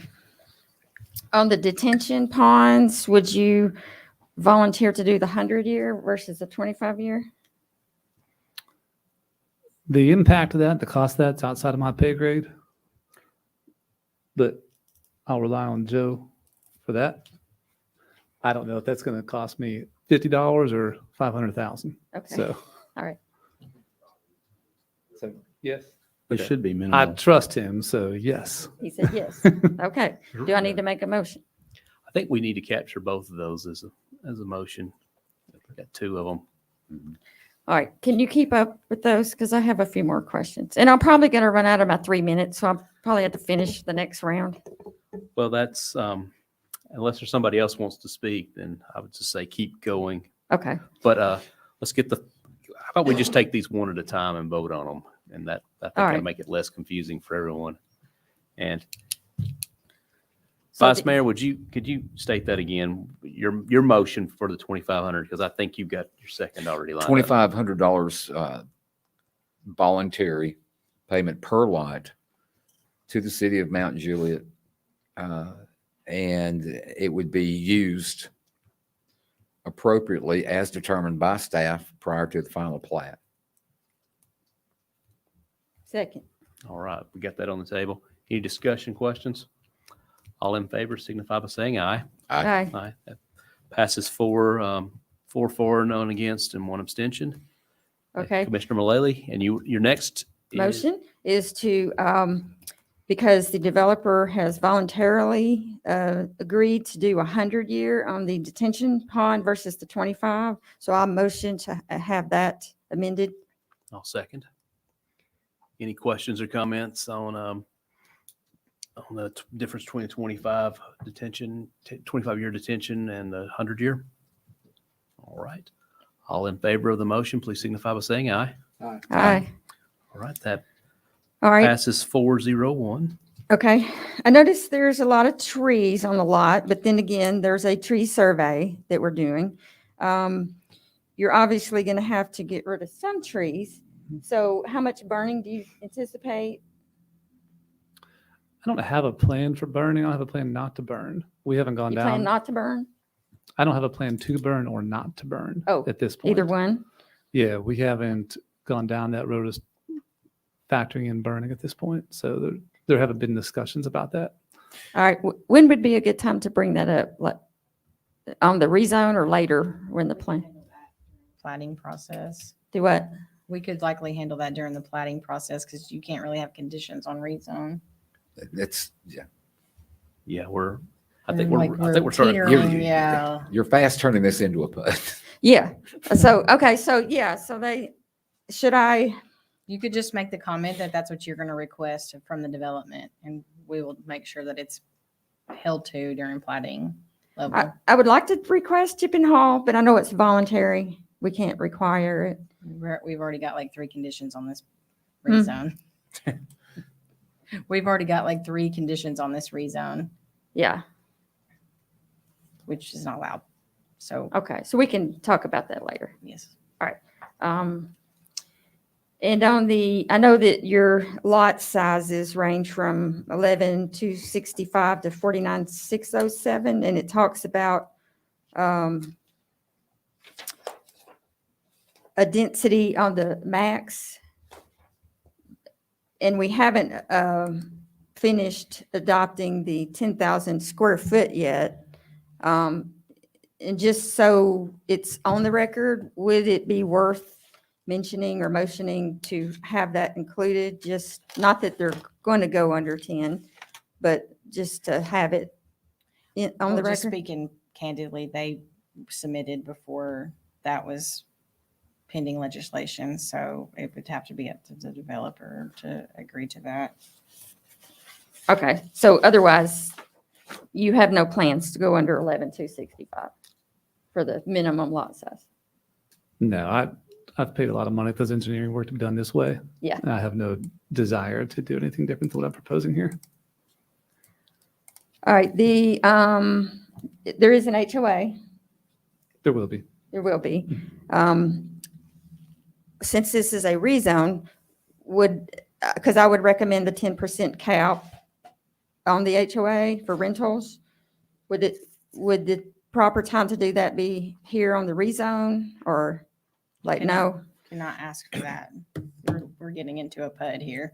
Yeah, it would, Mayor, if I may. Not to interrupt you, but again, the conditions that you're asking for are going over into the plan unit development realm. And so you're kind of getting to the point where we're teetering onto something here that we ought not be doing. So, Mr. Marquetti, am I? Correct. Okay.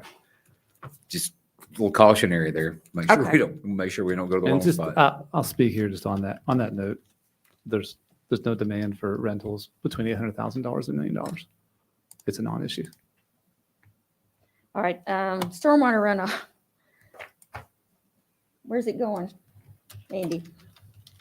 It's generally going to be directed to the roadway frontage side of the site.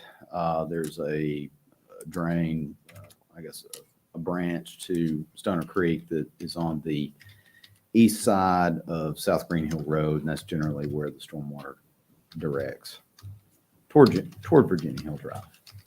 All right, and where's the detention pond going?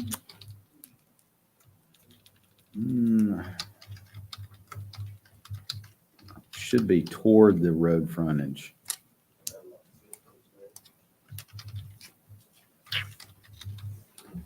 I see a play area in the mail kiosk. Oh, well, it says, I can't read this little, sorry. Okay, I see the text. It's Yeah, not behind like lot circle. 16 I was looking for a circle. Yeah. Right, okay, got it.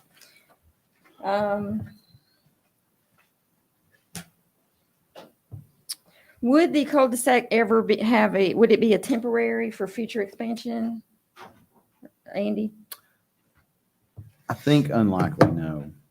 Okay, Well, that's West Wilson Utility District property bordering it too. That's correct. And they do have the frontage that's just to the south of this site.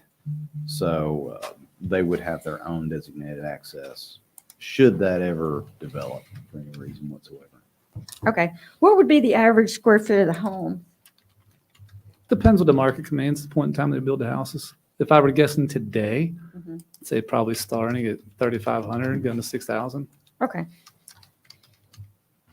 And a question on the parking. I read there was 3 spots for the Bark Park and 3 for the mail, or is that just 3 for both? Total. Both. That's 3 for both? And that's sufficient? Yes, There was okay, only 18 houses, so okay. All right, well, I guess that's all then. All right. Well, I'll add, I have probably had half a dozen calls at least over the years for this particular piece of property. Everything from 4-story apartment complex that a guy thought was appropriate to put on this location to you name it. And what I see in front of me is hands down by far the best thing I have seen in 10 years plus of people calling about this property. So I'll commend you for that. You brought something up here for us that makes it much easier to vote in favor for than some of the stuff that has been presented over the years. And people say sometimes the city approves everything, but there is so much stuff that gets rejected that never makes it off a go that we get thrown before us. And people can look at this and say this project's just being accepted right on face value, but that's not the case. There has been years and years and years of people trying to develop this project with stuff that was, in my opinion, totally inappropriate for the road and the load on that. So thank you for bringing the project before us. Does anyone else have any comments or questions before we vote on the ordinance as 3 times amended? All right. All in favor of the ordinance as amended 3 times, please signify by saying aye. Aye. Any opposed? Show it passes 4 for, none against, and 1 abstention.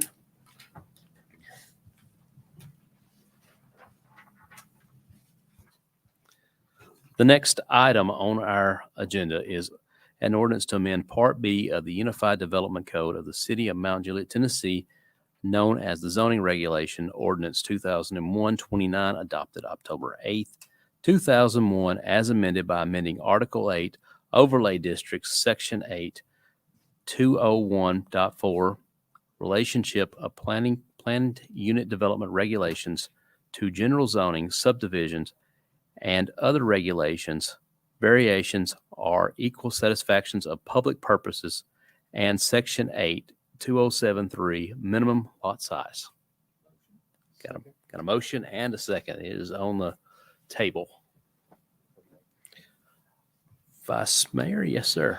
I sponsored this, and a lot of it had to do with the fact that with the direction, the growth that's coming, it's coming farther away from substantial infrastructure. And the farther away we get from substantial infrastructure, the less density we need. So what I'm asking is for the minimum lot size to be 10,000 square foot. As I talked to Commissioner Hefner, just a brief conversation earlier, we talked about an average lot size of a minimum of 15,000 square foot or greater is encouraged. And what I would like to do would be to change that, and encouraged would go away, and the word mandatory would be put in that location, so that the lot sizes would be 10,000 square foot minimum, whereas we have had in the past 4,500, 5,000, 5,500, 7,000 square foot minimum lot sizes. This is going to reduce the density in this area. I'm bringing up some other things here pretty soon with the assistance of Ms. Hamlin in regard to RS-15 being moved to high density and taken out of the medium density. That will be brought in at a later time. Right now, though, what I am wanting to do is to change this from 10,000 square foot to the minimum, and I would probably go and ask for an amendment at this point, and we can have it for discussion if we could, to change this 15,000 square foot being mandatory as opposed to encouraged. So that would be my motion for an amendment. Okay, we have a motion and a second that is on the floor for debate. Commissioner Mullally? So you're replacing the 10,000 with the 15? No, ma'am. No, ma'am. No? What I'm doing is I'm leaving the 10,000 square foot minimum, but where it says an average lot size of a minimum of 15,000 square foot average, Uh-huh. Instead of saying is encouraged, Okay. we're taking the word encouraged out of there and we're replacing that word with mandatory. Okay. I'm just looking through the documentation here. Unless there's another word that we can use that might better describe that. Mr. Marquette's shaking his head yes.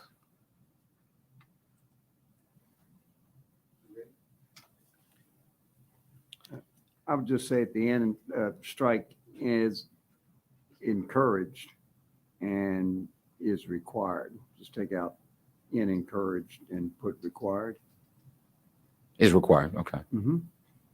And then in that first line of that same paragraph, 8-207.3, this references residential PUDs, which would also include the CMU PUDs.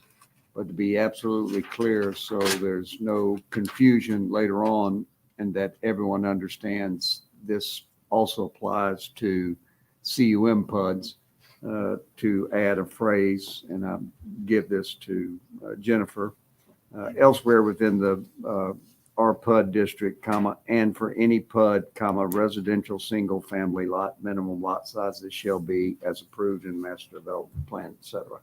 It's just to clarify that the Residential development as opposed to commercial development is what you're saying, right? all of them are included. Any residential or commercial PUD Okay, all right. has this same requirement.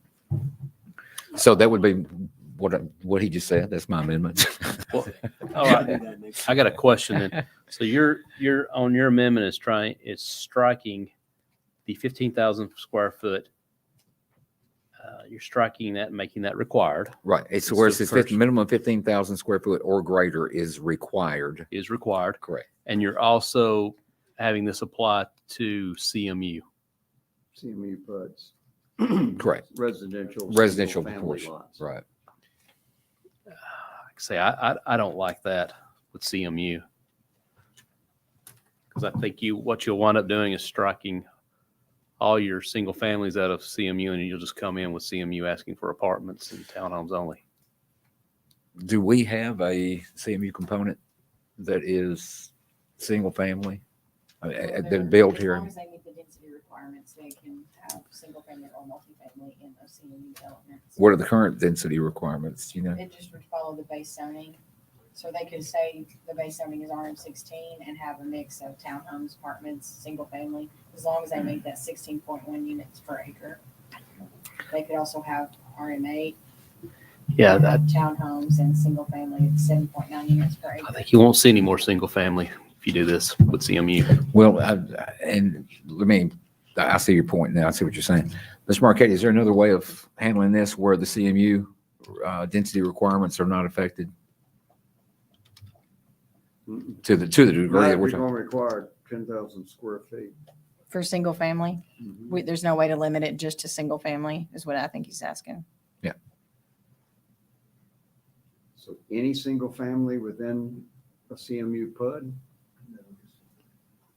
No, we're taking taking it out. We're not going to include that in the CMU PUD. Oh, okay. If it comes in So as a just leave it PUD, as it is. I think you should add a phrase.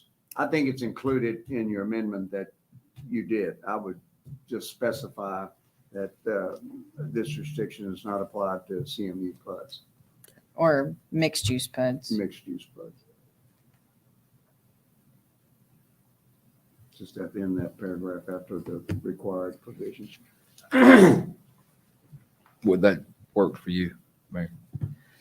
That will satisfy that issue, yes. If Okay. You and our sponsor. I'm good with that, yes. You've got that in the same? It'll be here. It'll be in the minutes by the next time you see it. How about Gotcha. that? All right. You okay with this, Sheila? Yes. Anyone else? Commissioner Trevette?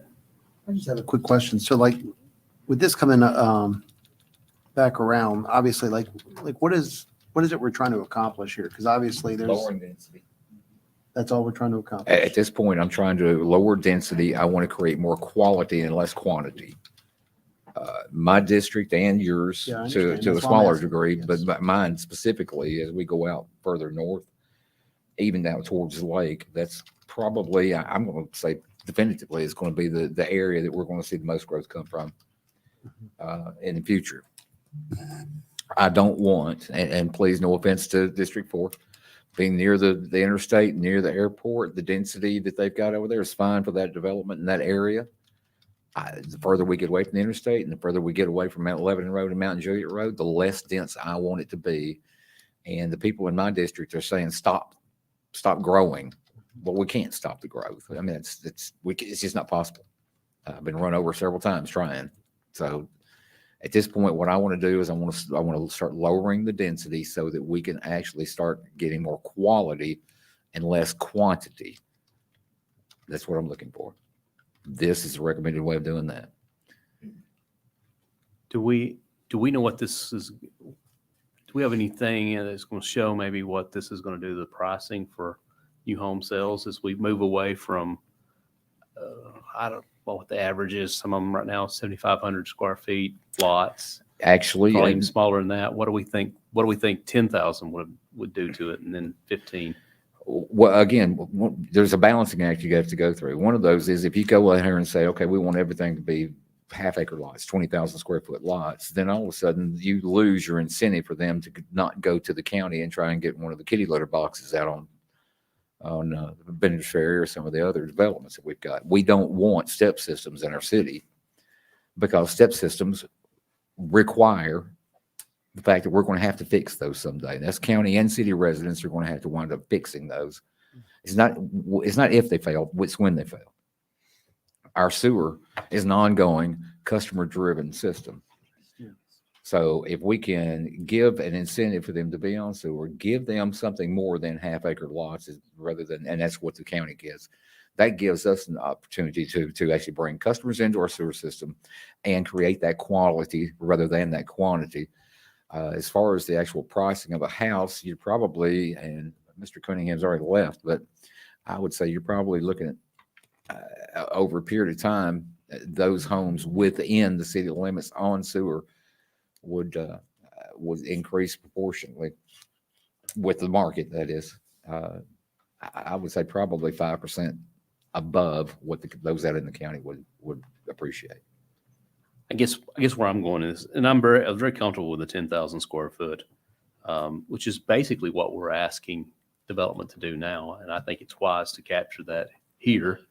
Mr. Haddix, for example, knows what not to bother bringing anymore because it would capture on here.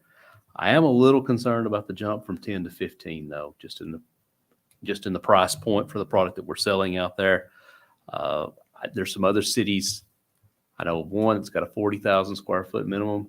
And I looked at it and we said 10 and I looked at the other one was 40,000. I was like, we're a long ways from that, but now we're creeping a little closer to it. I just haven't had any opportunity to put any thought into the ramifications of jumping from encouraged to required at 15,000. Well, what I would ask, and we can go ahead and pass it on first reading. I can bring you in the empirical data that you need to be able to give you some comparisons between now and then, and make a more informed decision on the second reading before we move forward. Again, what I'm looking at is 10,000 square foot is, and what is the smallest lot that we've had proposed here? 4,500. So we're going up 5,500 square foot on the lot. I'll also say the lot size and the home size is going to be dictated a lot by the market.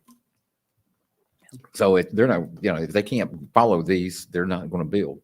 And if they don't build, then we don't have that growth. And if we don't have that growth, then I'm good. We wind up with zero and less traffic. I don't want to kill growth by any means, but we have those other areas around here that you referred to, one being the 40,000 square foot, which is 1 acre lot. It hasn't slowed them down a bit. But it has priced a lot of people out. And I guess it's just what pricing point are we wanting our city at? That's, I say higher is better for everybody until you're the person who doesn't plan to sell, and then your property tax creeps up every year because it brings everybody's up. It's not a bad thing at all when you want to sell, but there's some people out there. Historically, I'm not saying 15,000 is bad by any means. I'm just saying I was very comfortable with 10 getting here. Well, what I'm looking at here is if we do the 15,000 square foot, the average, we're looking then at half acre lots. So 50% of those lots would have to be half acres. I will also tell you that when I'm looking at my district. I will tell you that my district is the largest geographical area because we have predominantly more 1 acre lots in my district because when it was built, there was no sewer. So as we've gone through the process of bringing in the smaller or the other, Nicholsville and places like that, obviously the lot size has gotten considerably smaller because we've been able to do it through a planned unit development and it's on sewer. They didn't have that opportunity back in the 60s and 70s and 80s before the sewer got here. So, this one comes back on December 13th as well. So we got a little time to look this over on it. So now this has also already been through the planning commission. Yes. So we got to skip a meeting for that Correct. reason. Yes, sir. So we've got to December 13th on that. I think I can get more uncomfortable or comfortable with it by then. Anyone else? Questions and comments? Ready to vote? Did he make a motion? But I didn't get a second on your motion. Got Okay. And then did Commissioner y'all vote? Hefner. Okay. Have we voted on that already? We have not voted on the amendment. We're Okay. discussing the Thank you, Jim. amendment.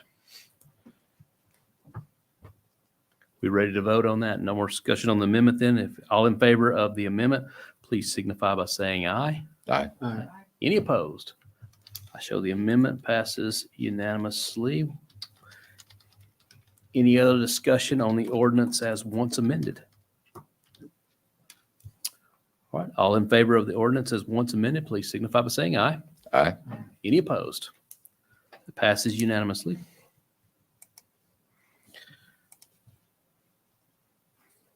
All right, and 12.5 is the next item, an ordinance amending fiscal year 2021, 2022 budget ordinance 2021-19 to appropriate funds for the purchase of 0 Lebanon Dirt Road, map 73, parcel 81, being approximately 22 acres for the purpose of an EQ basin for the sewer department.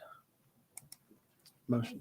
Got a motion and a second. The item is on the way and doesn't have a mailbox in case you're wondering where 0 Lebanon Road is. Any questions, comments, or discussion on this one? Commissioner Trevette. This question would be for Andy. So I guess my quick question, which would be, what is the, I guess, like the timeline that we're looking to kick this project off? That's a great question. And actually, we discussed this a little bit more in depth last week with the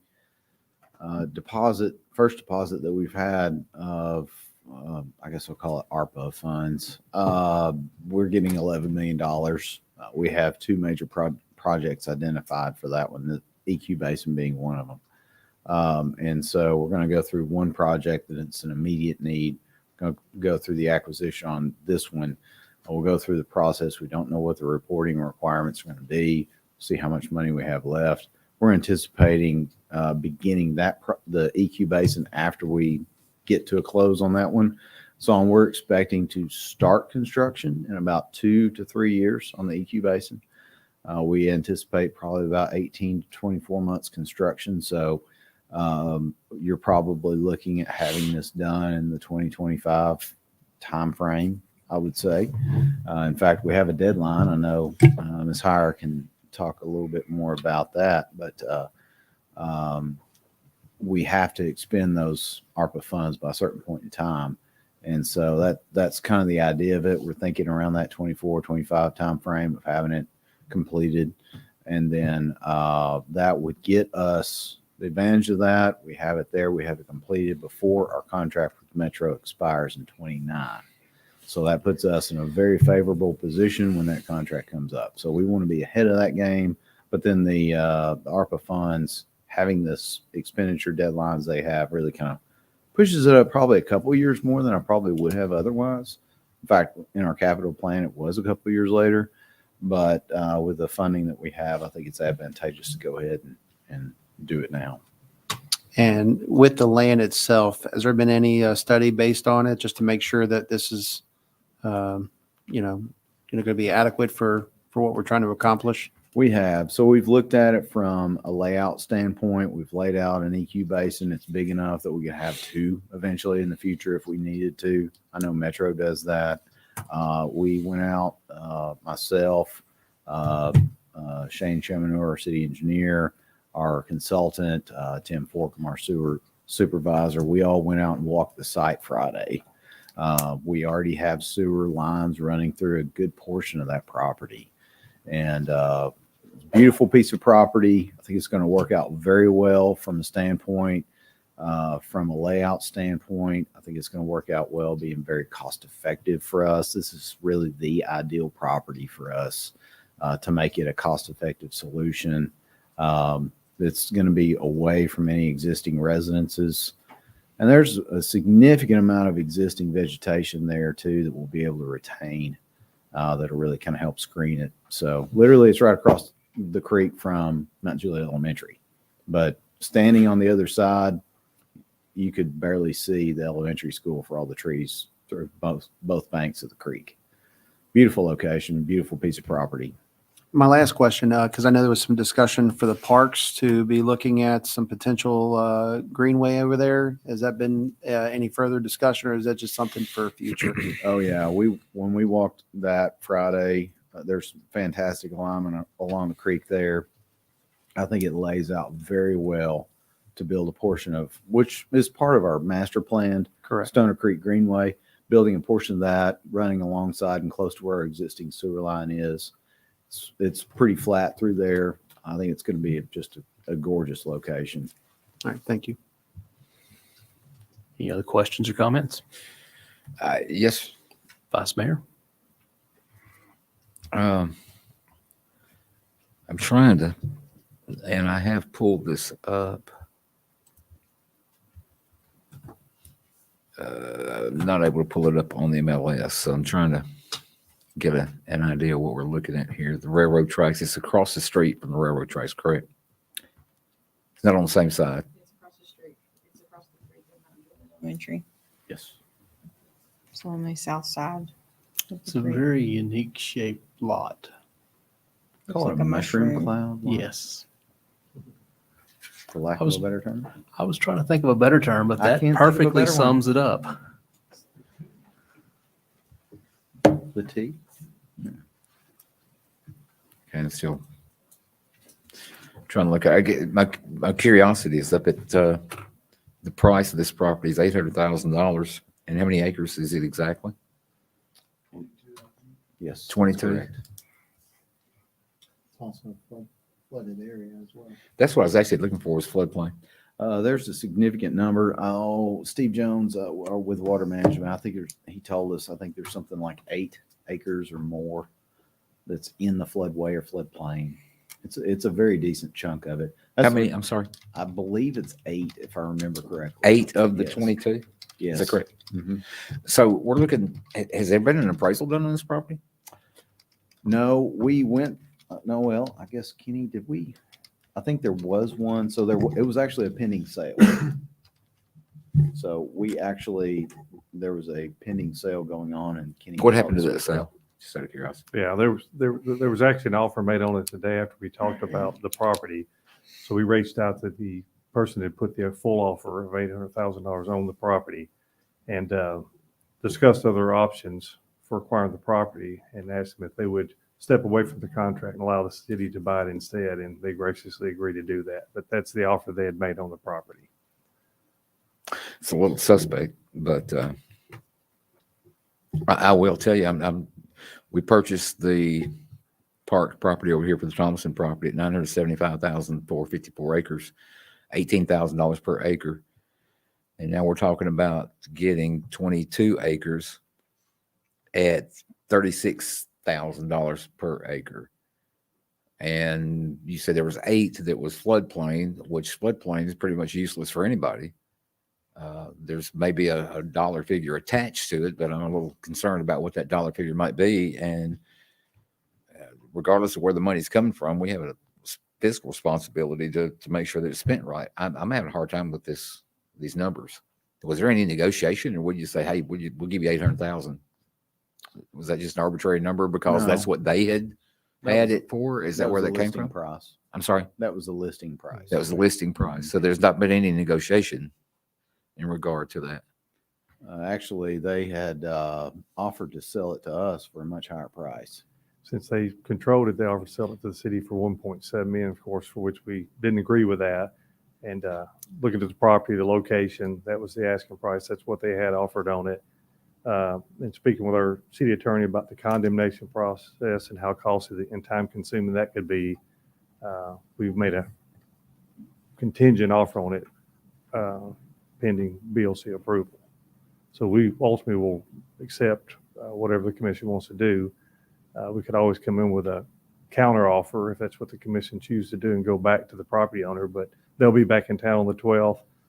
Not sure how receptive they'd be to a lower offer than the initial offer they got, but again, we'll respect anything the commission wants to do. This is just a little bit of a unicorn property. Oddly enough, it's shaped odd, but and speaking with Mr. Barlow in the future of the city, it was the best location by far, and property values have went up. I agree with the vice mayor. I totally understand. Normally, in most circumstances, we'd be better situated to be able to negotiate a little bit more, but in this one, we're in a far different situation. Well, too, we can spend less on some property somewhere else, but then we can pay it back in infrastructure cost of running sewer to it, and if we get too far off the main line there, we'll be in the situation where we need multiple equalization basins. So it's one hand, it's like expensive land, and the other hand, it's, well, get the right land and avoid the cost of the infrastructure. Yes, sir. No. Anybody else? Comments, opinions? Yes, sir. I just have one comment, and this is obviously because, obviously we're on TV, and the folks that are seeing this and hearing this, there's a lot of frustration, concerns. Obviously, I agree with you, Vice Mayor, when it comes to us discussing possible developments, that all of a sudden we get folks that are maybe a little bit greedy and looking as a city as an open checkbook. I agree. That's not what we should be looking at. We should be looking at what's the best for the city and our residents. This right here, though, however, I just want to thank the city manager and everyone else, the planning team, just to be able to pull this together, because we could have lost the property, and this could have cost us a lot more in the long run, let's just say. But I do agree with you, Vice Mayor. Unfortunately, these are some of those situations where we do have people that are wanting to take advantage of the city, and this is just one of them that puts us in, just like the city manager says, it's a unicorn. So that's all I have, Mayor. I just don't believe in unicorns. Sorry. I don't either, but I don't either, but I mean, if you look at the property the city just sold to Beazer, I mean, that was up on a hill. A lot of that land wasn't developable. I mean, I don't think we're that far off the mark. Even at 24,000 an acre, you're at 528, and that's what we sold the park land to Beazer for. So prices have gone up. They have. They go up every day. Well, I still think they got a good deal on that. But regardless, I think it's within the realm of what we've seen and what we've actually have entered into recently ourselves as a city. And to the mayor's point, if we're going to go look and try to find some land to save a couple $100,000, and we end up having to pay that and then some to put the infrastructure and the sewer, to me, it's six in one hand, half dozen the other. So.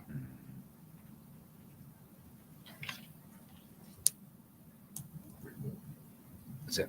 All right. All in favor of the ordinance as presented, please signify by saying aye. Aye. Any opposed? All right, that passes 4-1. Next item on the agenda is an ordinance to amend the fiscal year 2021-2022 budget ordinance 2021-19 to create an executive assistant to the Board of Commissioners and the city manager, and to appropriate funds. It's under your sponsorship, Vice Mayor. Yes, sir. One of the things that I've noticed is we're going through, we're making proposals. We are approving tracts of land. Was not. I'm sorry. That was, I think Commissioner Mullally was making a point of order here. I apologize. I jumped the gun. It wasn't you. Okay. So, is there a motion on this? Motion. And there's a second. Okay. Thank you. Thank you, Commissioner. All right. Vice Mayor. No problem. What I was looking at, I'm trying to stop the piecemeal phone calls, emails, aggravations that I, for one, am constantly calling Mr. Barlow, calling Mr. Martin, calling Ms. Hamblin, calling Ms. Dana. I aggravate the mess out of Gino Marchetti. Of course, he acts like he enjoys it, but I know it's just he's just putting a. What I was looking for more than anything else is somebody that we could put into a position to actually take our requests for information, for getting information on projects that we've got that need to be tracked.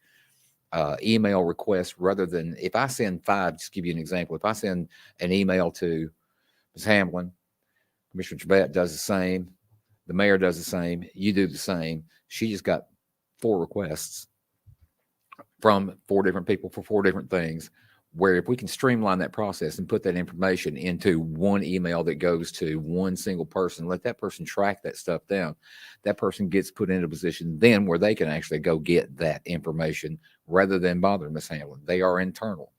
They would jointly work for us as the city commission and the city manager as an administrative assistant so that to coordinate the facilitation of information back and forth.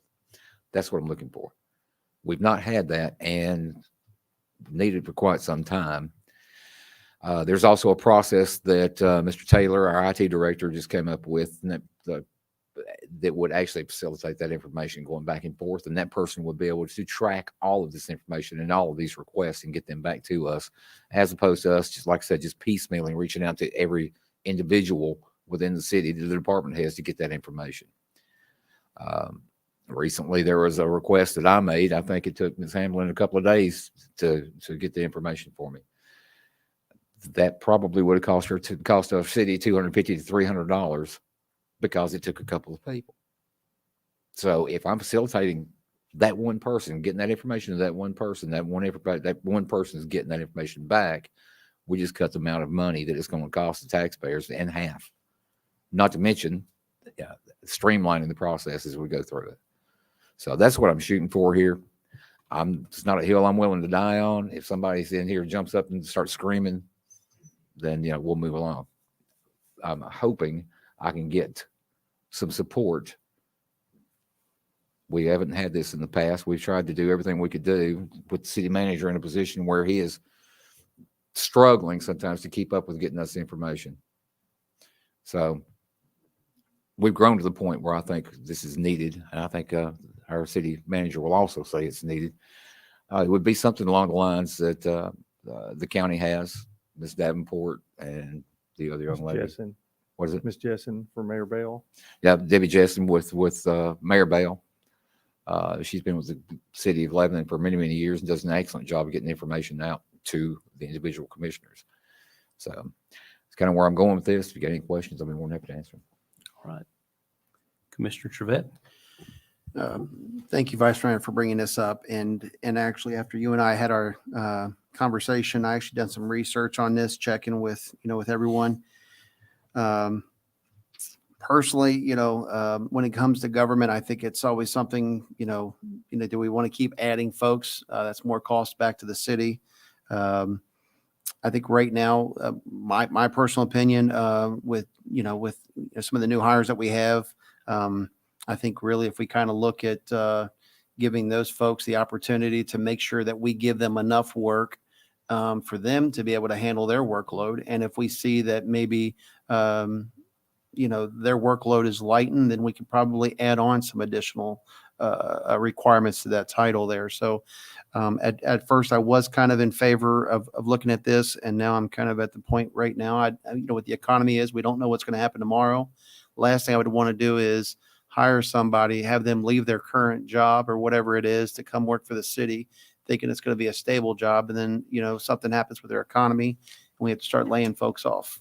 So that's just a concern of mine. But I do want to get back to, which is we have currently just hired, I think, 2 new folks that are kind of getting their feet just in the door. I would really like to see them make sure that we utilize our money correctly, and are we spending it correctly? So that's just my opinion. Mayor, motion to defer it indefinitely. Okay. Is there a second? Let's hear a second.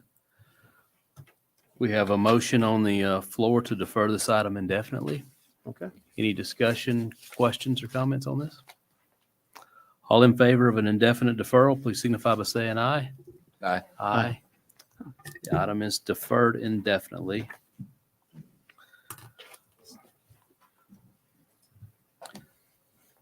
The next item on the agenda is 12.7, a resolution approving the sales agreement for the city of Mount Juliet to purchase the land for the sewer EQ Basin from Dorothy Churchill.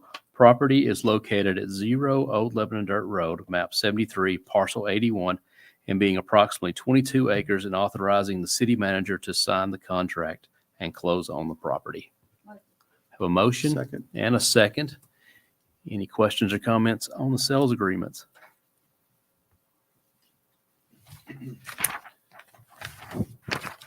All right, all in favor of the sales agreement as read, please signify by saying aye. Aye. Any opposed? Aye. That passes with a vote of 4-1. The last item on our agenda is a resolution approving the agreement to sell 2365 North Mount Juliet Road and authorizing the city mayor to sign the agreement and close on the property.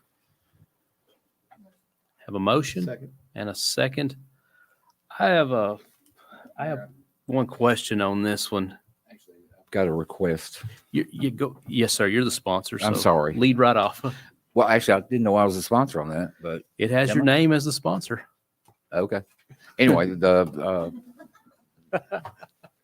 thanks, Kenny. Appreciate that. Not sure what I did, but no, the gentleman that's wanting to buy it has asked for a deferral so that he can have a meeting, maybe in a workshop setting to talk about what he is intending for the property over there. So I'd like to go ahead and defer this for what I think when we're skipping one meeting, correct? Well, we're skipping a meeting from the stuff coming from the planning commission, but we're not. I don't think we're obligated to skip anything. Would that give us time for him to have a sit down with us to have a conversation? Our city manager's got something to say. Is okay, Vice Mayor? Sure. I want to help the Vice Mayor a little bit. Probably some confusion on the sponsorship, which is fine. We have been talking to somebody that's very interested in the property. The reason these discussions came up, for complete transparency, is that somebody else has bought the property.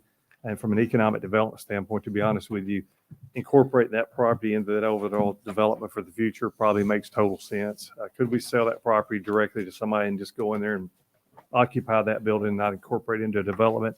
Absolutely. Ultimately, that'll be up to the commission. But I guess long-term, if it's pulled into an overall property that can be master planned and developed, that probably makes more sense than an individual. And that's where some of the discussions came from, the appraisal and things of that nature. If somebody's going to buy that building and occupy it and utilize the 7 to 10 parking places there, the 650 probably makes total sense. And I'm getting a little bit ahead, but I feel like it's important to add that.